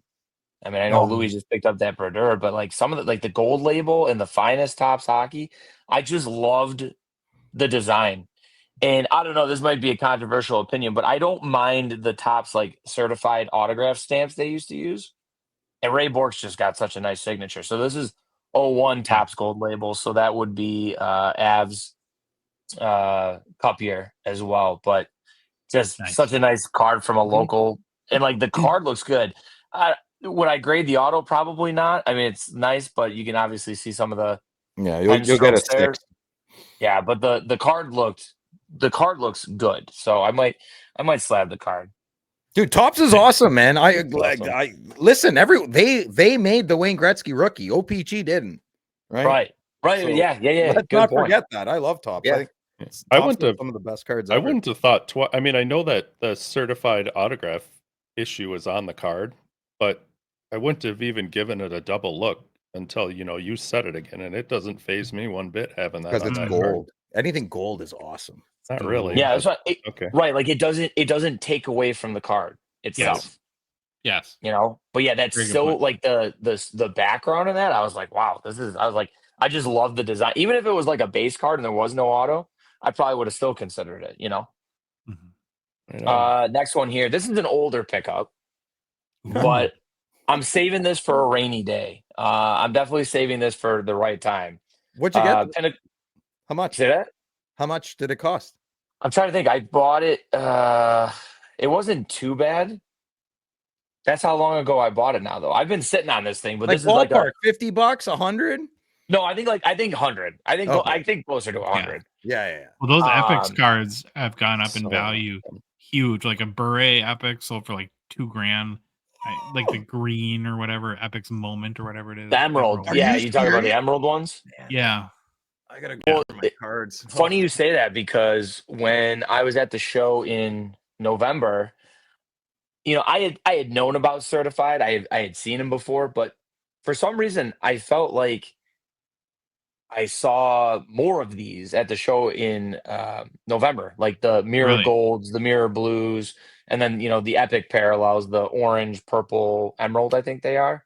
So I'm kind of. But then it goes it also goes by like game and moment and something else too. So there's like crisscrossing sort of things happening with the parallels. Gonna make you. That's right. That's right. So I'm sitting on it, like, you know, maybe it's a box I bring up to Toronto in April and I open it with whoever, or, you know, or maybe take it up to Mint Ink on one of their trade days, open it up with Johnny, or bring it in November and bring it to Rip Party. Yeah. Bring it to Rip Party. Hey, do that too. You can't go wrong, brother. They're beautiful cards. Look at these cards. Yeah, look at them. See? Don't you want to be bona fide, Troy? You got to be bona fide. Yeah, I mean, how could I not? But Louis sitting here flashing those in my face, making me want to tear it open when we're done. Let's go. Live unboxing right now. Let's make the show even longer, right? I need another. Do you know if these are bricked though when you open them? Like Phil loves 98 O-Pee-Chee Chrome, and they're kind of bricked. I was going to tell you. Bricked. I was going to tell you, I grabbed a box of 97. We had a box of 97 football certified. I opened that last night. Wasn't bricked at all. Get out of here. No way. Really? I swear to God. Now, obviously, it had all the POs on, obviously. Had a little bowing. Yeah, they all wasn't straight. But no, I mean, cards did not stick at all. Wow. So, okay. The football box I did last night when I opened it definitely left a decent amount to be desired. So that's why I'm sitting on this one, hoping for a better result. But still a fun rip, nonetheless. Still a fun rip. Of course. And then So nice. a couple things I wanted to showcase here. Now I told Louis these aren't my personal pickups, but from the inventory that we have at David Adams, I've been starting to tap into some of the older stuff we have on the website. And every Thursday I try to schedule some Throwback Thursday breaks. Nice. So sure enough, last Thursday I did all hockey. I did 0910 Ice and I did 0910 SPX. And I just did random like pack breaks, right? So people just bought in spots and they got random packs. And sure enough, first of all, the Ice was the first box I did. And I'm like, I'll be the first to tell you that the Ice premieres weren't of the best players. So I was like, all right, we need a little something here. Yeah. And all of a sudden, boom, this Mario Glacial Graphs pops out. And that's why I love doing these old school vintage breaks, if you will, the Throwback Thursdays, because like that, and look how clean that auto was. So clean. That card was beautiful, and that's been sitting in a box for over 10 years. Yeah, preserved. Yeah, and same thing with the Marchand. It was like, it was good in terms of value SPX, in terms of you got a lot of hits, and most of the stuff, if not all of it, was game used. But we hit one RPA, and I had no idea who the guy was. I mean, it looked like he played for a cup of coffee in the show. Sure, probably. So then I'm like, once again, I'm like, okay, we need a little something, right? And out comes this Brad RPA, and I'm like, this is crazy. Like, we had a hell of a week last week. It was so much fun. Nice. That's sweet. Nice. Yeah. Good. Cool. Well, thanks for sharing, man. Now, so you said that your wheelhouse is like 90s, early 2000s. Is that correct? Yes, sir. Yeah, that's what I like to collect myself. Yeah. Good man. Well, I have 3, and I'm excited now because Phil always hates my cards. So maybe you'll like my cards. Not and always, just usually. Make me feel good. Okay, so my first pickup was the 1997 Pacific Revolution Patrick Waugh Ice Blue. It was raw. I haven't had any of these cards yet, so I want to see it in hand. And ComC scans are no bueno. So. It doesn't scare you, Josh? Josh gets scared easily, Troy, and I figure like, doesn't this card go rawr? Like it doesn't scare you? No. Then I picked up a 1996 Fleer Metal Universe Mario Lemieux Lethal Weapon Superpower. So very excited. I've never had a superpower yet, and you probably won't. Other than being really good looking. On. At the chateau after dinner, once you went to the washroom, you cleared out the middle floor. That was a pretty big superpower. And being really good looking. And then the last card I bought is a 2001 Pacific Vanguard Steve Yzerman premiere date out of 83. Raw again. I love the color match on it. So Hockey Mouth. Hockey Mouth. Big Hockey Mouth. Yeah. Hockey Mouth then. It's almost like the photographer was like, Steve, I need Hockey Mouth. Okay, you ready? Go. Give me Hockey Mouth. Yeah, give me Hockey Mouth. More Hockey Mouth. More. All right. Well, Troy, do you have fun? I always have a blast with you guys, and I know it took me a while to get back here, but I promise it wasn't because I didn't want to. Yeah, you guys were very patient, so I appreciate it. All right. Well, thank you very much. It's a lot of time. Understand that. Very much enjoy the conversation, and I'm smitten by your Macho Man impersonation. So I'm just gonna want you to do it all the time. It'll live on, trust me. It'll live on. So that's all I ever wanted, That's peak me, just having the Macho Man impression live on. All I ever wanted. Oh, sorry. Oh, okay. Backstreet Boys. You're all I ever needed. I was right there with you. You gonna frost the tips for next episode, Louis? Sure, I used to do that all the time. The four of us right here. This is a boy band. This is a boy band right here. Yeah, we could have our own calendar. I just want to be April.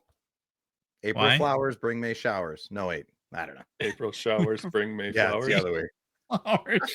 I don't know, man. It's been a while. Well, if you like the episode, please leave a rating and review on Apple, Spotify, whatever podcast app you listen to us on. If you love the show, you want to support us, want to chat with us on the Hockey Cards Gongshow Discord server, please consider $5 US donation. It's per month. You can join our $2.99 support level tier on Patreon. Link is in the show description in both podcasts and YouTube apps, and our Instagram, TikTok profiles, website, hockeycardsgongshow.com. There's a become a patron link, or you can go to Patreon directly, patreon.com, and just search for us, Hockey Cards Gongshow. We are on social media. Follow us on Instagram, Facebook, TikTok, Twitter, and YouTube. And boys, the Hockey Cards Gongshow podcast is a production of Dollar Box Ventures, LLC. Louis, take us out, buddy. Bye. Yo, it's the Gong Show. We're dropping the facts. Hockey cards on fire. No holding us back. Josh looking sharp, the face of the scene. Feeling pork chop pants, rocking it clean. Baba Louie in the booth, he's the man with the plan. The best producer in all the land. Gong Show Nation, let's hit the flow. It's the Hockey Cards Gong Show. Let's go, let's go. Wanna say them in show.